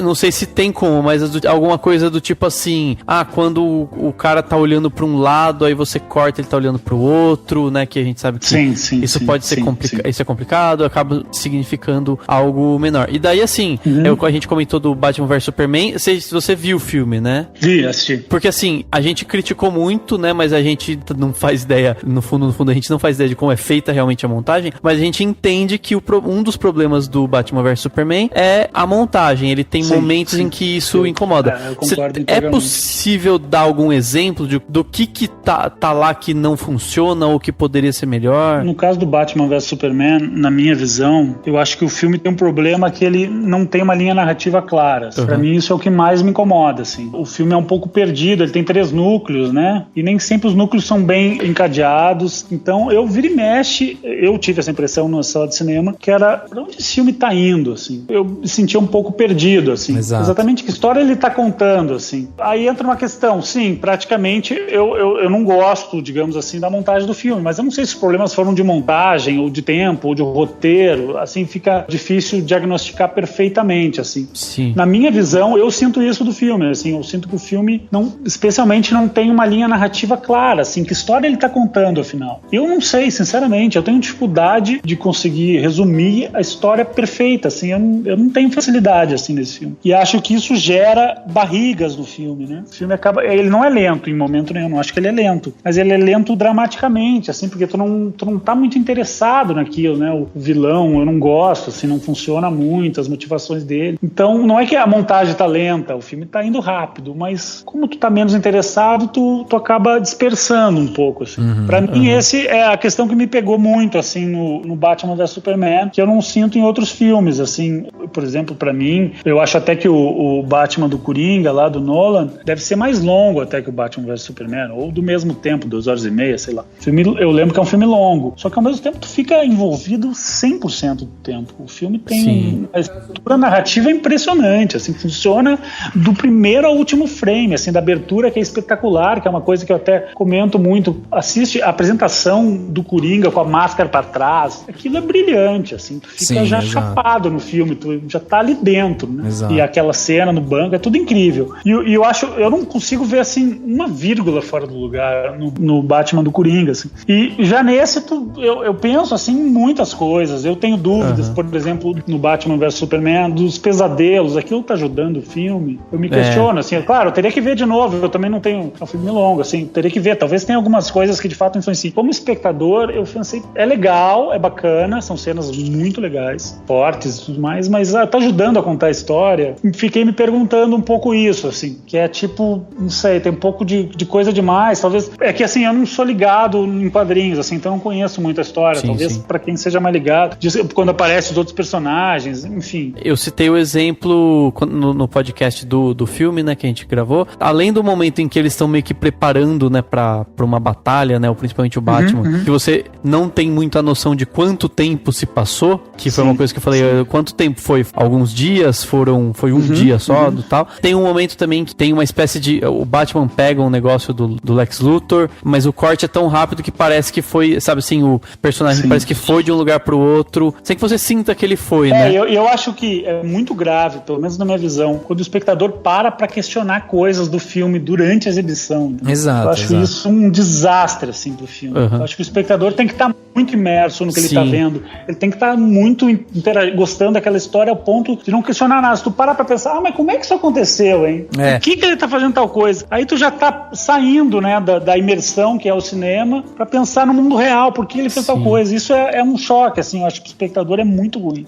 Atrapalha muito a experiência que ele tá tendo. Eu já acho um absurdo completo sair cenas cortadas e alguém falar, mas na cena que foi cortada explica o porquê. Então se explica por que foi cortada, entendeu? Não, isso eu acho que eles ficaram assustados com a repercussão. E a resolveram falar, não, a gente fez, mas não usou, mas é pior. Então vocês tomaram duas decisões erradas. Nesse caso, você acha que o problema é o quê? É a falta de direção, é um roteiro mal escrito, um montador que de repente perdeu a mão ali? Você acha que existe, assim, não que é pra gente crucificar alguém nem nada disso, mas eu tô dizendo assim, existe alguém ali que você fala, não, se a mão do diretor fosse mais pesada nisso, talvez a gente conseguisse ter um filme um pouco mais coerente, ou não, entendeu? Sim. Eu diria, assim, na minha visão, que o principal problema é de roteiro. Assim. Tá. Na minha visão, são muitas coisas, muitas informações, muitas histórias acontecendo ao mesmo tempo. E isso é um problema, assim, isso é uma dificuldade. E, nesse caso, acho que mal encadeadas. Eu tenderia a achar que o problema maior é de roteiro. Da minha visão, eu não sou um grande fã do Zack Snyder, mas assim, acho que ele não é a característica principal dele não é se preocupar com roteiros. Não parece ser, pelo menos do que eu acompanho. Assim. É um cara que sabe filmar extremamente bem, extremamente virtuoso, de maneira linda. O cara é brilhante filmando. Mas assim, parece que precisava de um diretor que desde o início do roteiro tivesse em cima, assim, pra conseguir evitar muitos problemas. Agora, se na montagem poderia melhorar, tendo a achar que sim, mas tendo a ter dificuldade de julgar a quantidade de coisas que eles estavam enfrentando, assim, né? A pressão, um filme gigante, enorme, que sei lá quantas horas devia ter no início, sabe? Entendi. Então, eu tenho dificuldade, assim, mas é uma questão, eu tenho dificuldade de criticar, assim, eu posso criticar o filme, mas não o profissional, assim, porque eu não sei pelo que eles passaram, entendeu? Isso é uma coisa do montador, assim, é difícil julgar o montador sem conhecer o material, assim, porque às vezes a gente acha mal montado, mas vai saber o que filmaram, assim.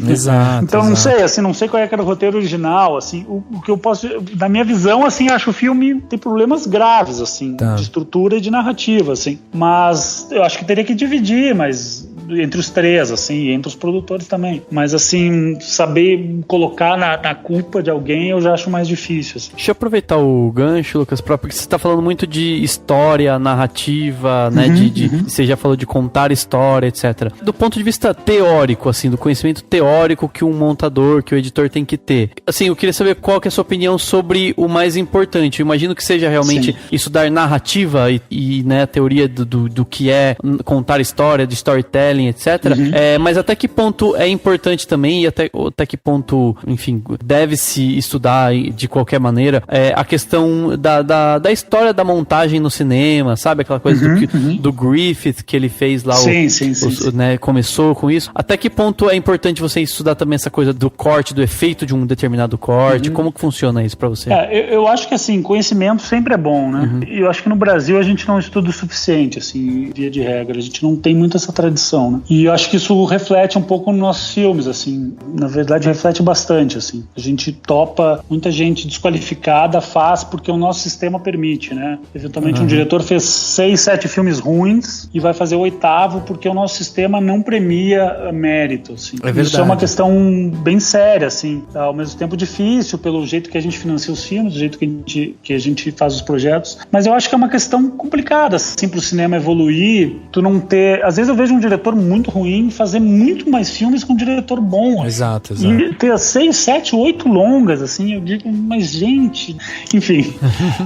Sobre estudo, de fato, assim, a montagem tem uma característica muito peculiar que torna, na minha visão, ela diferente das outras especificações, que é muito difícil tu padronizar ela. Por exemplo, claro, fotógrafo, em geral, quando ele vai filmar numa sala com determinado tipo de luz, ele já filmou em outras salas muitas vezes. Então ele já tem mais ou menos as dicas do que ele vai precisar, ele consegue racionalizar baseado na experiência dele. O montador lida sempre com uma coisa que ele não tem controle, né? Que é o material, a interpretação, a história específica que ele está contando. Assim. Não que o fotógrafo também tem isso, sem dúvida. O tipo de luz também tem muita relação com o filme que ele está contando. Mas eu sinto que o montador tem que começar sempre do zero, né? Do zero absoluto, assim. Exato. Nunca se repete, assim. E nesse sentido, eu acho que, sem dúvida, o conhecimento de história, eu recomendo muito que estude roteiro, assim. Eu acho uma questão muito importante, assim, do que o quanto o montador pode ajudar no filme, o quanto ele entende de roteiro, assim, de estrutura, de linha narrativa, enfim. E isso, às vezes, tem relação com a literatura, então também vai se tornando um campo de conhecimento muito amplo, né? O que é difícil.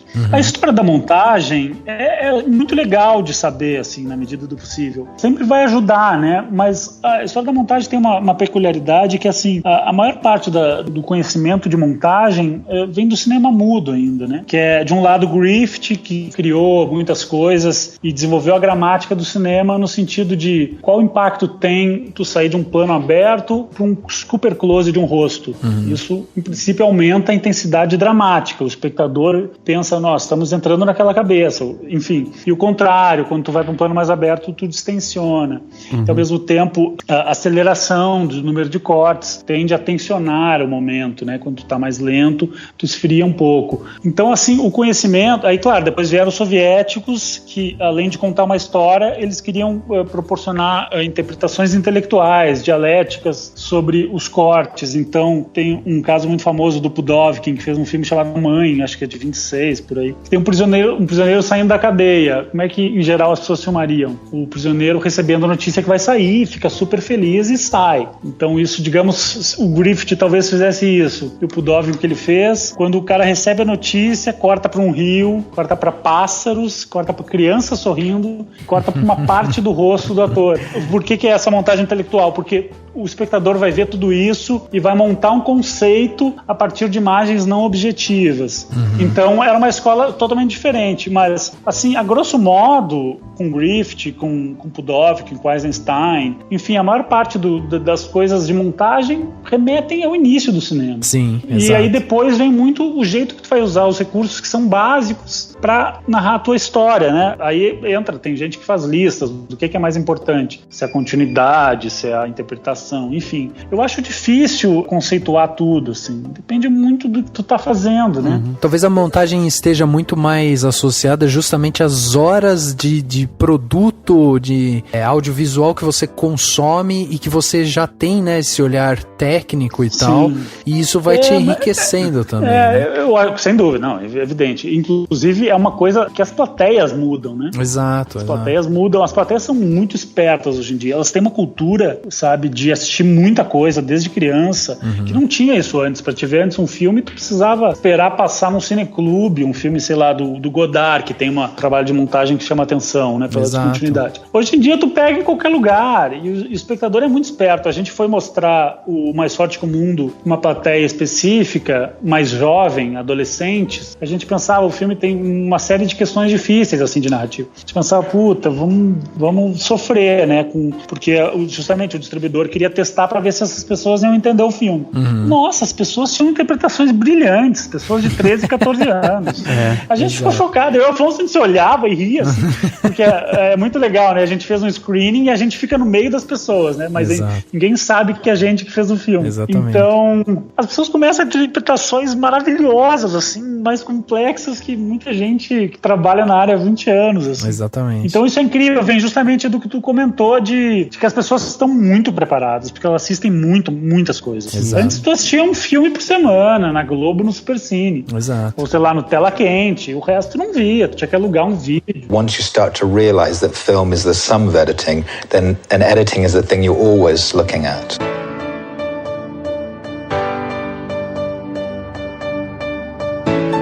Hoje a gente pode até falar do próprio YouTube, né, Lucas? Que virou isso é infernal, isso é uma loucura. Um mercado gigantesco que revelou um monte de editores, um monte de roteiristas, né? Então, popularizou, né? Um amigo meu fez um comercial e me mostrou hoje com 4 telas ao mesmo tempo que eu não sabia pra onde olhar, assim. E os caras passou muito bem, o pessoal adorou, achou super moderno. E eu falei, gente, eu tô ficando velho, porque de fato, assim, o pessoal é muito esperto, assim. Eu recomendaria ler mais e ver menos filmes. Eu acho mais importante, assim, pra estudar narrativa, assim, pra estudar como se conta uma história. Eu acho que no cinema a gente fica muito... É difícil a gente fazer uma análise mais fria, assim, a gente entra num filme, gosta, tá inserido, se entrega e tal. Eu preferiria que, assim, se eu pudesse dar essa dica, que as pessoas tentassem ler um pouco mais. Mas aí você diz uma coisa mais técnica, como o Story do Maki, ou uma coisa menos... Eu acho, por exemplo, o Story um excelente livro. Ah, legal. Excelente livro. Eu acho que ele questiona muito, quem puder ter acesso a esse livro, eu acho o livro excelente, assim, o jeito que ele fala de estrutura, né? Ele questiona a estrutura do filme, então tu vai parar pra pensar nisso, né? Entendi. Como é que esse filme tá estruturado, como é que tá o fluxo de informações, esse personagem tá aparecendo mais aqui, menos ali. Enfim, eu acho que esse tipo de raciocínio, se a gente consegue assimilar, a gente tá melhorando muito como profissional. Legal. Isso eu sinto falta mais desses estudo no Brasil, assim, porque a gente tem pouco material, assim. Eu acho que livros de roteiro, o próprio Sid Field, que é um cara que faz muito esquema, né, que faz muito livros de roteiros muito famosos, ele tem um livro que se chama 4 roteiros, 4 filmes, não sei como é que é o nome, enfim, ele analisa o Exterminador do Futuro 2, o Thelma Louise e mais 2 filmes que eu não lembro agora, faz muitos anos que eu li. Mas tu vê, eu ainda fiquei guardado, assim, porque ele faz uma análise minuciosa, assim, de cada momento do filme, por que tal coisa, por que esse momento é mais forte ou menos, assim. Eu acho muito interessante a gente desenvolver esse tipo de raciocínio, não só realizadores, melhor para os realizadores, mas também o público em geral, que gosta de cinema. É muito legal quando tu vai aprimorando a tua visão e tornando ela mais crítica sobre aquilo que tu tá vendo. Eu acho isso brilhante, assim. Isso, melhora, a gente se torna pessoas mais bacanas, assim, sendo mais, sem dúvida, mais inteligentes. Viu, Lucas? Deixa eu te fazer uma pergunta meio estilo Marília Gabriela. Não, vambora. Não, mas se assim, não for aquela listinha, Hobby, cor de roupa. Ping-pong, né? Não é isso, não. É basicamente assim. Vamos ver o que você teria a dizer sobre isso. O quanto um bom montador pode melhorar um filme ruim e o quanto que um montador ruim pode piorar um filme razoavelmente bom. Um filme bom. Olha aí. Nossa, eu vou te falar de cara 100.000%. Olha aí. Assim, que infelizmente não dá pra dar exemplos, né? A gente tem esse problema que não dá, mas de fato eu conheço vários processos que foram... O filme já estava pronto, filmes conhecidos, brasileiros, que foram refeitos do zero a montagem. E o filme se transformou em outra coisa absolutamente diferente. Mas assim, outro filme completamente diferente. Não dá pra reconhecer que seja o mesmo filme, assim, com 2 montadores diferentes, né? A capacidade de coisas que tu pode fazer com o filme, especialmente dependendo do tipo de filme, é muito grande. Tu pode contar a história de um jeito totalmente diferente. Temos o exemplo famoso do Tropa de Elite, né? De chegar a mudar o protagonista, né? Isso é um exemplo incrível, assim, no sentido de quanto tu pode mudar um filme, assim. É muito louco porque tem uma coisa que eu gosto muito, assim, no processo, que é mostrar para alguns amigos fora da área como é que os filmes estão ficando, assim, porque eu acho a visão de quem é leigo muito mais interessante do que a de um realizador, porque o realizador presta muita atenção em coisas técnicas, e o leigo, ele senta para assistir um filme, ele gosta ou não. Exato. E se ele não gosta, ele gosta de tal personagem, por que não gosta? Ele é muito objetivo, assim, nas coisas que ele tá dizendo, assim, não tá preocupado em falar coisas mais técnicas, enfim. E aí, eu não tinha essa visão, mas eu comecei a mostrar para alguns amigos, e aí eu mostrei um filme, o primeiro corte, que é, digamos assim, quando a gente junta todas as cenas pela primeira vez e assiste, e depois mostra o corte final. Meus amigos simplesmente não acreditavam que era possível um filme mudar tanto, assim. Mudar o jeito que cada personagem mudar a intenção do personagem, muda completamente. Tu pode mudar tudo, assim. Exato. Então, realmente, assim, justamente eu não posso dar esses exemplos, mas de fato tem muitos exemplos de filmes conhecidos que foram refeitos do zero, assim, porque não estavam bons, porque a pessoa não acertou, assim, também é normal, todo mundo tá sujeito a errar, né? Claro. Acontece na vida. Sim, não. Então, assim, tu não enxerga, sei lá, é infinito. O trabalho artístico tem um pouco isso. Eu acho que tem uma coisa interessante aqui, que a gente, toda vez que vai analisar um filme, ou que a gente tá falando sobre características de diretor e tal, né? A gente fala muito sobre o ritmo do filme, como que o ritmo, como que o filme vai se desenrolando desde o primeiro momento que se inicia até o seu final. Essa parte de ritmo, ela é ditada exclusivamente pelo editor ou não? Isso daí passa também pelo roteiro, passa pelo diretor e tal? Como é que funciona? Diria que exclusivamente não. Sem dúvida, quem controla o ritmo do filme é o montador. Sim. Mas a partir daí tem muitas nuances, né? Por exemplo, na minha visão, o Birdman, que é um filme em plano sequência, apesar de ter alguns cortes enganados, uns cortes ali no meio, eu acho um filme com um ritmo excelente. Sim. Por quê? Porque o filme tem muita movimentação de câmera, tem muito acontecimento, tem muita coisa acontecendo. Então, eles conseguiram dar ritmo no filme sem usar o corte, que eu acho um exemplo brilhante. Agora, tem um ritmo mais objetivo, que é cortando, né? Que é manipulando a intensidade de todas as partes do filme. Exato. Mas a pessoa, em geral, tem uma noção, digamos, híbrida do que ela acha do filme em termos de ritmo. Ela acha se tá chato ou não. E isso não tem só a ver com a velocidade do filme, tem muito a ver com o controle da estrutura da história, assim. Porque, por exemplo, em filmes que tu tem muita intensidade dramática, tu é obrigado a dar uma parada no filme, eventualmente. Exato. Ninguém aguenta, assim. Eu já fiz um filme filme que o próprio Mais Forte que o Mundo, ele tinha no início 40 minutos muito intensos. Justamente porque a gente conversava muito o Afonso sabe muito disso, assim, de tipo, vamos começar o filme com intensidade pra já pegar o espectador de cara. Só que chega uma hora que o espectador precisa respirar, assim. Exato. Não aguenta, ninguém aguenta o tempo todo dramático. Tu precisa dar uma acalmada. Eu lembro que até a primeira vez eu mostrei sem som pro Afonso uma cena, porque depois acontecia tanta coisa e porrada, não sei o que, é um filme de ação, né? E aí eu deixei um plano de 1 minuto na cara do ator. Falei, Afonso, vê o que tu acha disso. Ele olhou assim, sem seu filme, só na tela, e falou, puta, impossível, não tem como deixar 1 minuto. Depois que a gente viu o filme montado, cara, parecia que precisava até de mais de 1 minuto, porque a gente vinha de 400 mil porradas, o cara apanha de tudo que é jeito. E ali, quando tu fica na cara dele, tu tem um alívio, sabe? Tu fica muito aliviado e tu sente tudo que ele já passou naquele rosto, assim. É uma coisa que isso é muito de montagem, que o plano anterior e o plano posterior influenciam muito aquilo que tá acontecendo naquele momento. Tem uma coisa chamada método Kuleshov, que é muito engraçado, assim. O Kuleshov era um dos russos malucos que fazia testes, conhece esse caso, mas ele fez um teste que era justamente pegando um ator com a cara sem expressão nenhuma e juntando com várias cenas. Então ele juntou com uma criança passando fome, e as pessoas pensavam, olha esse ator, tá vendo a criança sofrer, tá super tocado por isso, tá emocionado com a criança. Depois ele botou junto com uma cena cômica, as pessoas pensavam que ele tava achando aquilo super engraçado, e depois acho que era um prato de comida e as pessoas achavam com a mesma interpretação que ele tava com fome. Ou seja, a relação que tu faz com cada plano interfere muito no que tá acontecendo. O próprio Hitchcock nos Pássaros, aquela atriz é muito ruim, a loira, exato. E aí tem uma cena que os pássaros estão atacando, que ele só usa o mesmo plano várias vezes da mulher parada, assim, olhando pra fora, não tem nenhuma interpretação. Ele deve ter pedido, por favor, para de interpretar qualquer coisa, e fica parada. E mesmo assim, naquela cena super, o Hitchcock é um dos grandes diretores que influenciaram na montagem dos filmes. Funciona muito, assim, mas se tu para o frame, eu recomendo, se alguém puder fazer isso. A cena num posto de gasolina, que os pássaros é de chorar de rir a interpretação, é terrível, uma coisa pavorosa. Mas justamente tu consegue manipular a emoção do espectador, tu consegue controlar isso de maneira, assim, no caso dele, brilhante, assim, pra ter o controle absoluto do que tu tá fazendo. Né? Então, mas no caso de Birdman, que você citou, né? A gente tem aí um formato de filme, mas eu acho um caso interessante. Porque é um formato de filme totalmente diferente, que é escrito e dirigido pelo Inhárritu, e aí ali você tem, com certeza o Inhárritu já tinha arquitetado totalmente como seria o ritmo daquele filme. Agora, no caso... E é um trabalho brilhante. Brilhante, exato. Vamos pensar num caso aqui, né, que é o Mais Forte que o Mundo, por exemplo.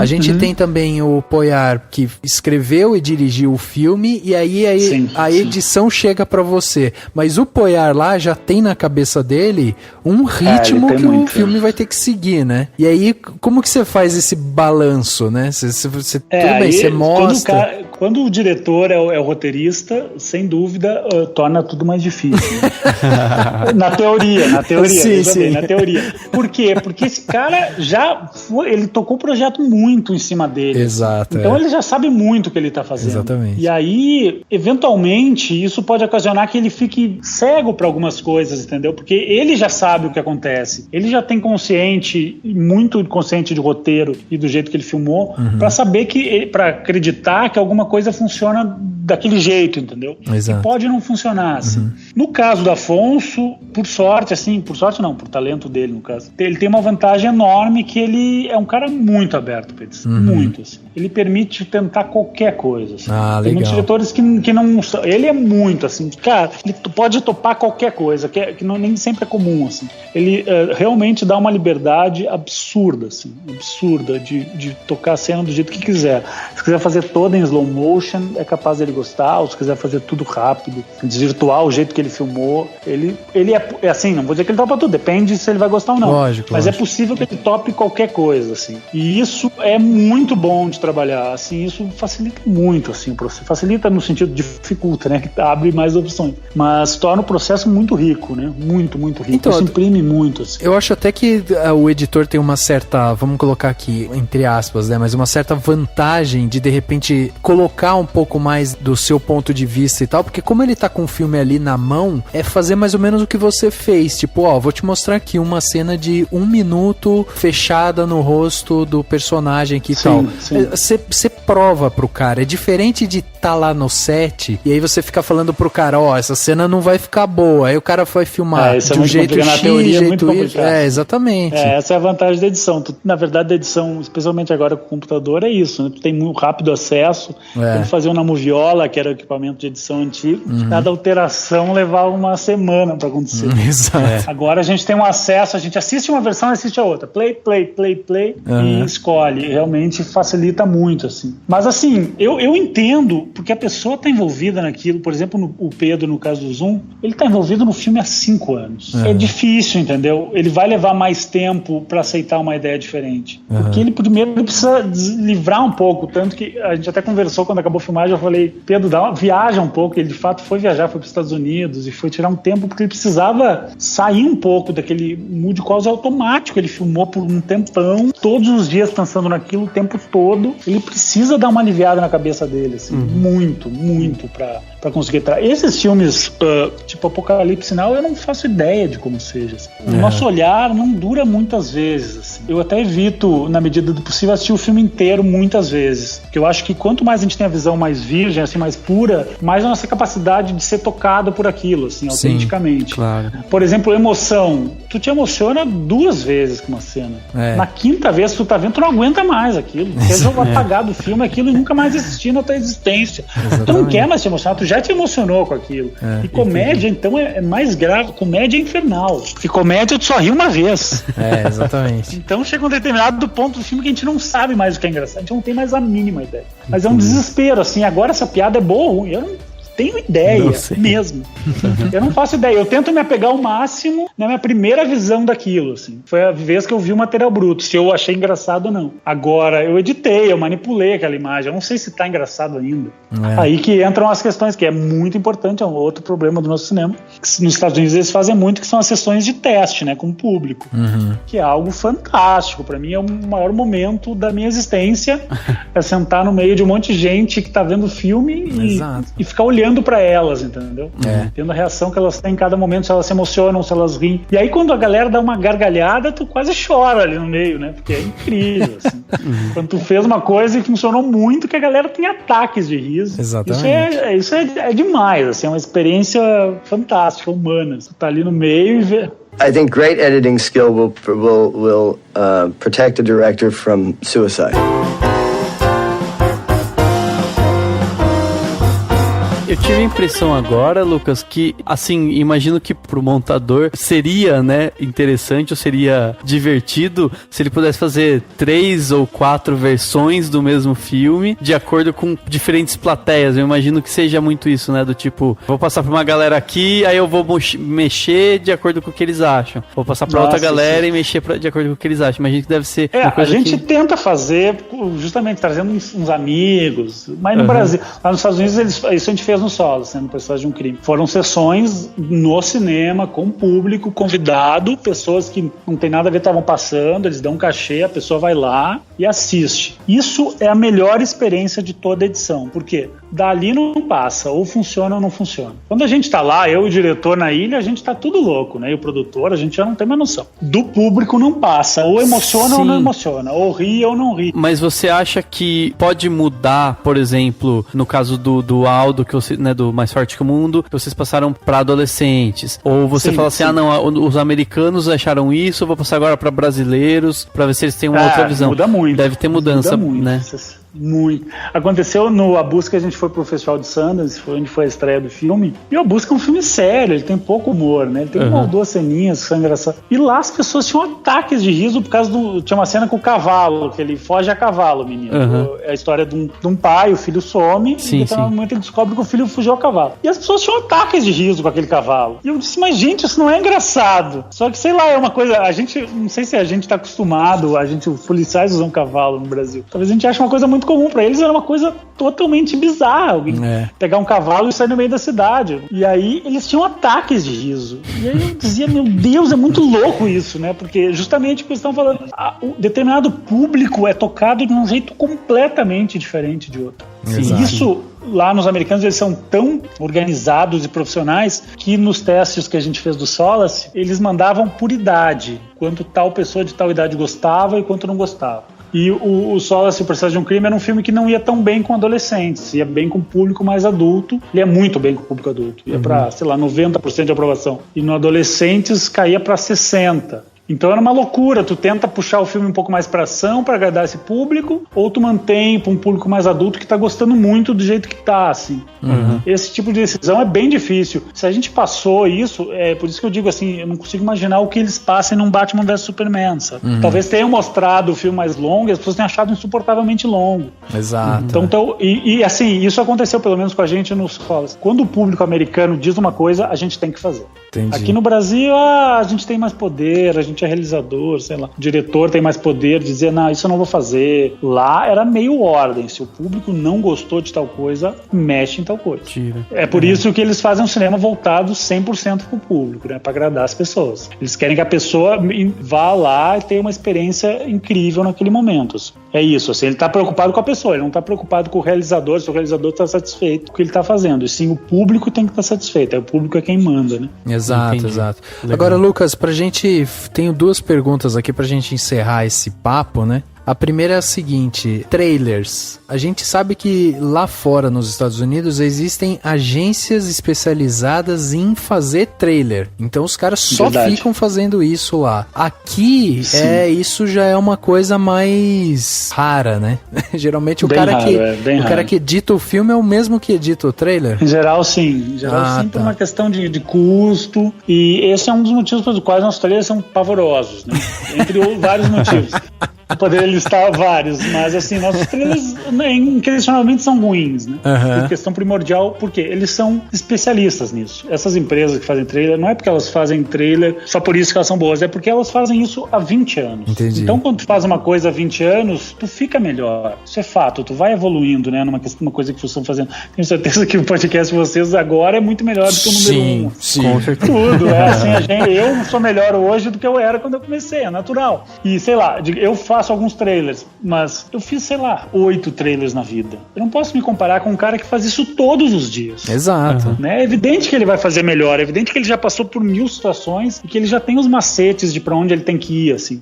Sem contar o prazo, porque não tem grana, enfim, já são outras questões. Mas, assim, eu acho, assim, muito grave essa questão do trailer. Eu acho que isso é um ponto que a gente tinha que melhorar de algum jeito, porque a gente deixa de ter público porque a gente não tem bons materiais. E aí entra uma outra questão que é mais sensível, que eu também acho bem importante, que aqui as pessoas que fazem o filme palpitam muito no trailer. E as pessoas que fazem o filme, elas têm uma relação com o filme, elas têm uma relação, o que elas acham que é bom da história, o que é importante, qual é a história. Eu acho que o trailer é uma peça comercial, que tem que ser vendida. Eu acho que uma pessoa que tá com esse olho do que precisa vender desse trailer, pode fazer um material que leve mais gente ao cinema. Assim. Exatamente. Então acho um enfoque errado deixar as pessoas que estão muito... Eu, por exemplo, fiz o trailer do Mais Forte que o Mundo, tive extrema dificuldade.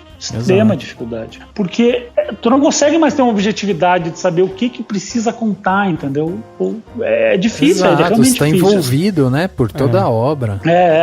Tu não consegue mais ter uma percepção 100% objetiva, assim. Exato. Do que é o melhor, do que pode conectar, fazer conexões mais inesperadas, que é uma coisa muito importante pra trailer. Uma fala do início que fica engraçada com a do final. Isso, quando tu tá envolvido, tu tem muita dificuldade. Porque tu já tá acostumado a tal ação e tal reação. Assim. Não sei se eu cheguei a ver o trailer, ou se já saiu o trailer do Mais Forte que o Mundo, que tenha algum diálogo e tal, mas eu vi um que não saiu ainda, é um clipe, sair, então, que é quase um clipe musical, né?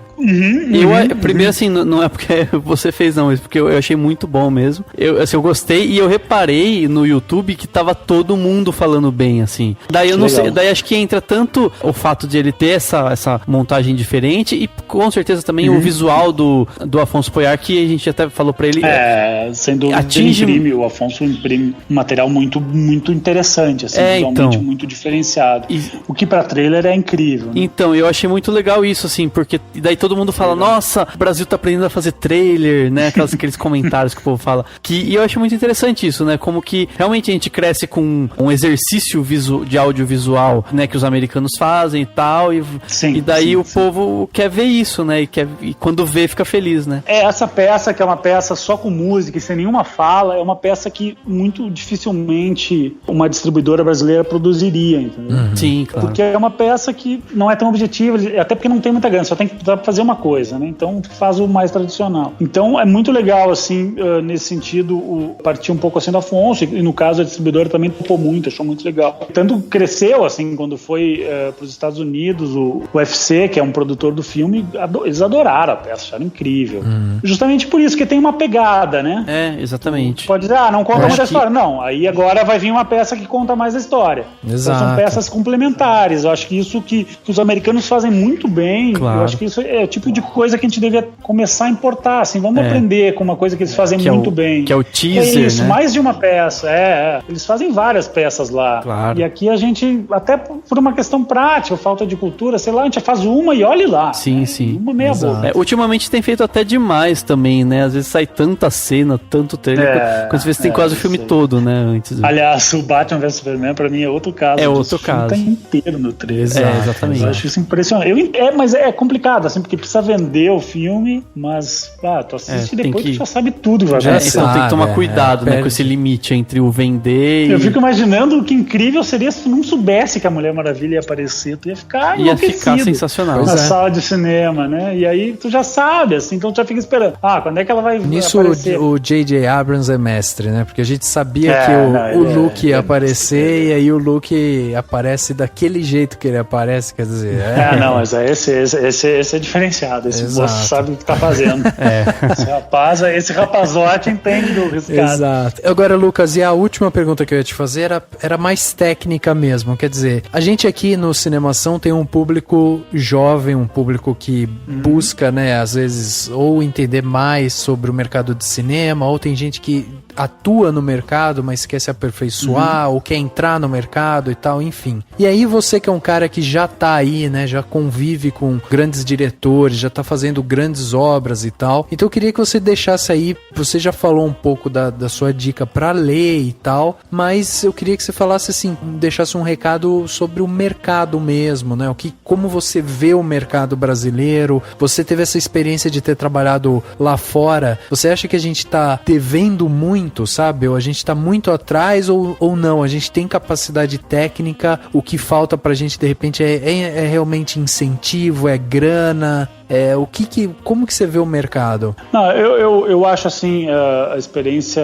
americana me abriu muito a cabeça pra questão de como eles são preparados, assim, como eles sabem o que eles estão fazendo, né? E aqui a gente não tem esse nível de preparação, a gente é muito amador, assim, em todos os sentidos. Eu acho que, por incrível que pareça, tecnicamente, hoje a gente tem uma capacidade excelente de fazer filmes. Em termos de equipamentos, por exemplo, no meu caso de edição, o software que eu uso aqui é o mesmo que eu uso lá, exatamente igual, né, o Avid. Em termos de câmera, a mesma coisa. A grosso modo, quase todas as câmeras que eles usam lá vão ter aqui e a gente vai fazer os filmes com a mesma câmera. Então, eu acho que tecnicamente o cinema brasileiro teve uma evolução excelente da década de 80, que ainda era terrível, o som era pavoroso. Hoje a gente consegue produzir material em Dolby 5.1 de alta qualidade. Então, assim, tecnicamente eu acho que a gente está muito bem. Eu acho que a gente precisa evoluir muito, nós todos, como realizadores, assim, muito. Eu acho que a gente está muito longe. Entendi. Não sou empolgado com o nível que a gente está hoje, assim. Eu acho que a gente precisa muito evoluir. Acho que a nossa produção de filmes de qualidade é muito baixa. Proporcionalmente, a gente já faz hoje perto de 150 filmes por ano e são pouquíssimos filmes realmente de qualidade. É evidente que a grana faz diferença, isso é inquestionável, faz muita diferença. Mas, assim, eu não acho que seja desculpa, assim. Tu assiste um filme como Whiplash, um filme baratíssimo, orçamento do nível brasileiro, e é um filme brilhante. Por quê? É história, boa realização, bons atores, um filme todo certo, né? Entendi. A gente tem condição de fazer coisa muito melhor do que a gente faz. Eu acho que para a nova geração, fundamentalmente, eu diria para eles primeiro nos contestarem, a gente que tá aí, porque a gente não tá fazendo um trabalho brilhante. Então, tentem coisas novas. Eu tento sempre falar uma coisa que eu acho bem importante, assim, que apesar de ter falado da contestação, que é o seguinte, Primeiro, aprende a fazer bem feito. Depois, se tu quiser dar teu passo pra uma coisa diferenciada, tu dá. A gente vê muita pessoa, até porque a gente faz pouco filme, o diretor demora pra fazer um filme, ele quer fazer o melhor filme do universo quando ele faz. E aí essa ambição gigante é ruim, assim, pode ser um tiro no pé. Então primeiro aprende a fazer bem, faz um filme bem contado, bem narrado, com uma história boa. Depois, se tu quiser usar, fazer uma coisa mais cabeça, mais diferente, mais artística, tu faz depois, assim. Eu acho que isso, eu acho uma coisa bem importante, assim, isso pode até ser visto na obra do Kubrick, do Scorsese. Todo mundo começou fazendo filmes bem contados, mais simples. Depois tu vai aumentando teu nível de complexidade, do que tu quer fazer, assim. Exato. Assim, na minha área, basicamente, são 3 softwares que são usados, né? O Adobe Premiere, que é um software bem fácil de conseguir. Tem muitos tutoriais hoje em dia no YouTube, é uma coisa que dá pra começar pegando um materialzinho na internet, começa a brincar assim, começa a ter a lida de sentir as coisas, de passar por dificuldades, isso vai te treinando, vai te fazendo aprender. Os outros softwares são o Final Cut, que é um software que tá com problemas, e o Avid, que é o mais usado em cinema, que é um software um pouquinho mais difícil, mas também tem muito tutorial na internet, dá pra aprender facinho, assim. Entendi. Porque o software é muito importante, assim, até pra começar a conseguir oportunidades no mercado. Assim. Sim, tu tem o conhecimento do software, tu já pode bater numa produtora, falar com um editor e dizer, olha, já tenho conhecimento. A gente está sempre em busca de gente bacana, sabe? O tempo todo. Mas justamente mais do que o software, o importante é a pessoa ter conteúdo, assim. A pessoa estudar cinema amplamente, né? Assistir filmes antigos. É muito importante, sabe? É muito importante assistir Cidadão Kane, assistir O Nascimento de uma Nação, que a gente falou do Griffith, sabe? São filmes que criaram o cinema que a gente tem hoje. Então, tu ter esse conhecimento vai te fazer repensar muito o ponto que a gente tá, as decisões que a gente toma, vai te tornar uma pessoa muito mais interessante para fazer parte de uma equipe, porque tu vai ver, pô, essa pessoa pode trazer conhecimento, mesmo que ela seja o assistente, mesmo que ela seja o estagiário. É muito comum ter estagiários brilhantes que ajudam na edição, entendeu? Dão uma ideia, assim, mas por que essa coisa tá assim? Então, acho que isso é o mais importante, assim, aprendam um software de edição, legal, treinem, brinquem, mas saibam que sempre o mais importante vai ser a pessoa que tu é, assim, que tu tem de conhecimento, de visão do mundo, isso vai ser sempre mais importante.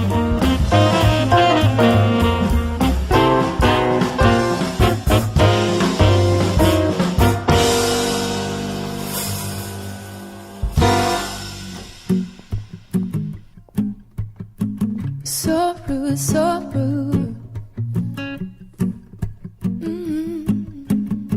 So rude, so rude. Saturday morning, jumped out of bed and put on my best suit. Chegando ao final de mais um podcast, agora o podcast Animação número 174. Olha aí, o papo não podia ser melhor. Conversamos aqui com o Lucas, né, um dos grandes editores aqui do Brasil, que tá mexendo com grandes filmes, Lucas Gonzaga. Um papo muito interessante. Eu acho que a gente ganhou um novo olhar para a profissão de editor, né, de montador, e a gente percebe como é complexo e como é importante esse trabalho pro cinema. E é legal que esse podcast conversa com outros dois tipos, né? Teve um que a gente já falou sobre edição, de uma forma um pouco mais iniciante, talvez, né? Exato. Que foi bacana, que foi com o Beto. E tem, claro, todos os de profissão, que a gente junta tudo, dá um curso de cinema, né? Então... Porra, tá fantástico. Lucas, eu tenho que agradecer você pela sua presença aqui. Super legal, né? Super legal. E até recomendo para as pessoas que ouçam os outros também, porque eu ouvi alguns e são muito legais. Aliás, eu conheci através do Marcelo Souza, quem puder ouvir, é um cara brilhante também de efeitos. Exato. Então, isso assim, vai pensar eventualmente, mas eu quero fazer fotografia, será que eu preciso saber sobre efeitos? Com certeza isso vai abrir muito a cabeça, assim, ouvir uma pessoa legal, tu vai repensar tudo que tu faz. Exato. Não, tenho certeza que assim, conforme a gente for consumindo mais, a gente vai entendendo e vai conseguindo abrir realmente nossa cabeça. A gente fala aqui, né, que o nosso trabalho trabalho é tentar desconstruir o cinema, tentar fazer com que ele seja uma arte, assim, acessível às pessoas e que a gente consiga entender o cinema como um todo. E esse é um trabalho que precisa ser feito constantemente, né? Então, Lucas, qual rede social que você tem para que as pessoas que estejam escutando a gente queiram mandar mensagem para você, tirar dúvida e tal, entrar em contato com você? Por onde que eles fazem isso? Eu acho que o Facebook é o melhor, né? O Facebook hoje em dia, e-mail a gente já não usa mais tanto. Então, o Facebook, meu endereço pessoal é facebook.com/Lucas Dutra Gonzaga, tudo junto. Então, acho ótimo, vamos trocar ideia, é a melhor coisa é o que nos faz crescer todos. Exatamente. Os links vão estar aqui no post, né? Para quem entrar aqui no post é só clicar lá. Se não, vai aí, né? Nos endereços que o Lucas disse. Lucas, mais uma vez, muito obrigado pela sua presença. Agradeço, foi um prazer, uma honra pra gente conversar com você. E certamente, em breve, você estará aqui de novo para daí a gente discutir algum filme. Vambora. Tamo aí. Beleza. Valeu, Lucas. Brigadão. Valeu, Rafa. E todo mundo que tá ouvindo, até semana que vem. O podcast Cinemação número 174 fica por aqui e a gente se vê no próximo.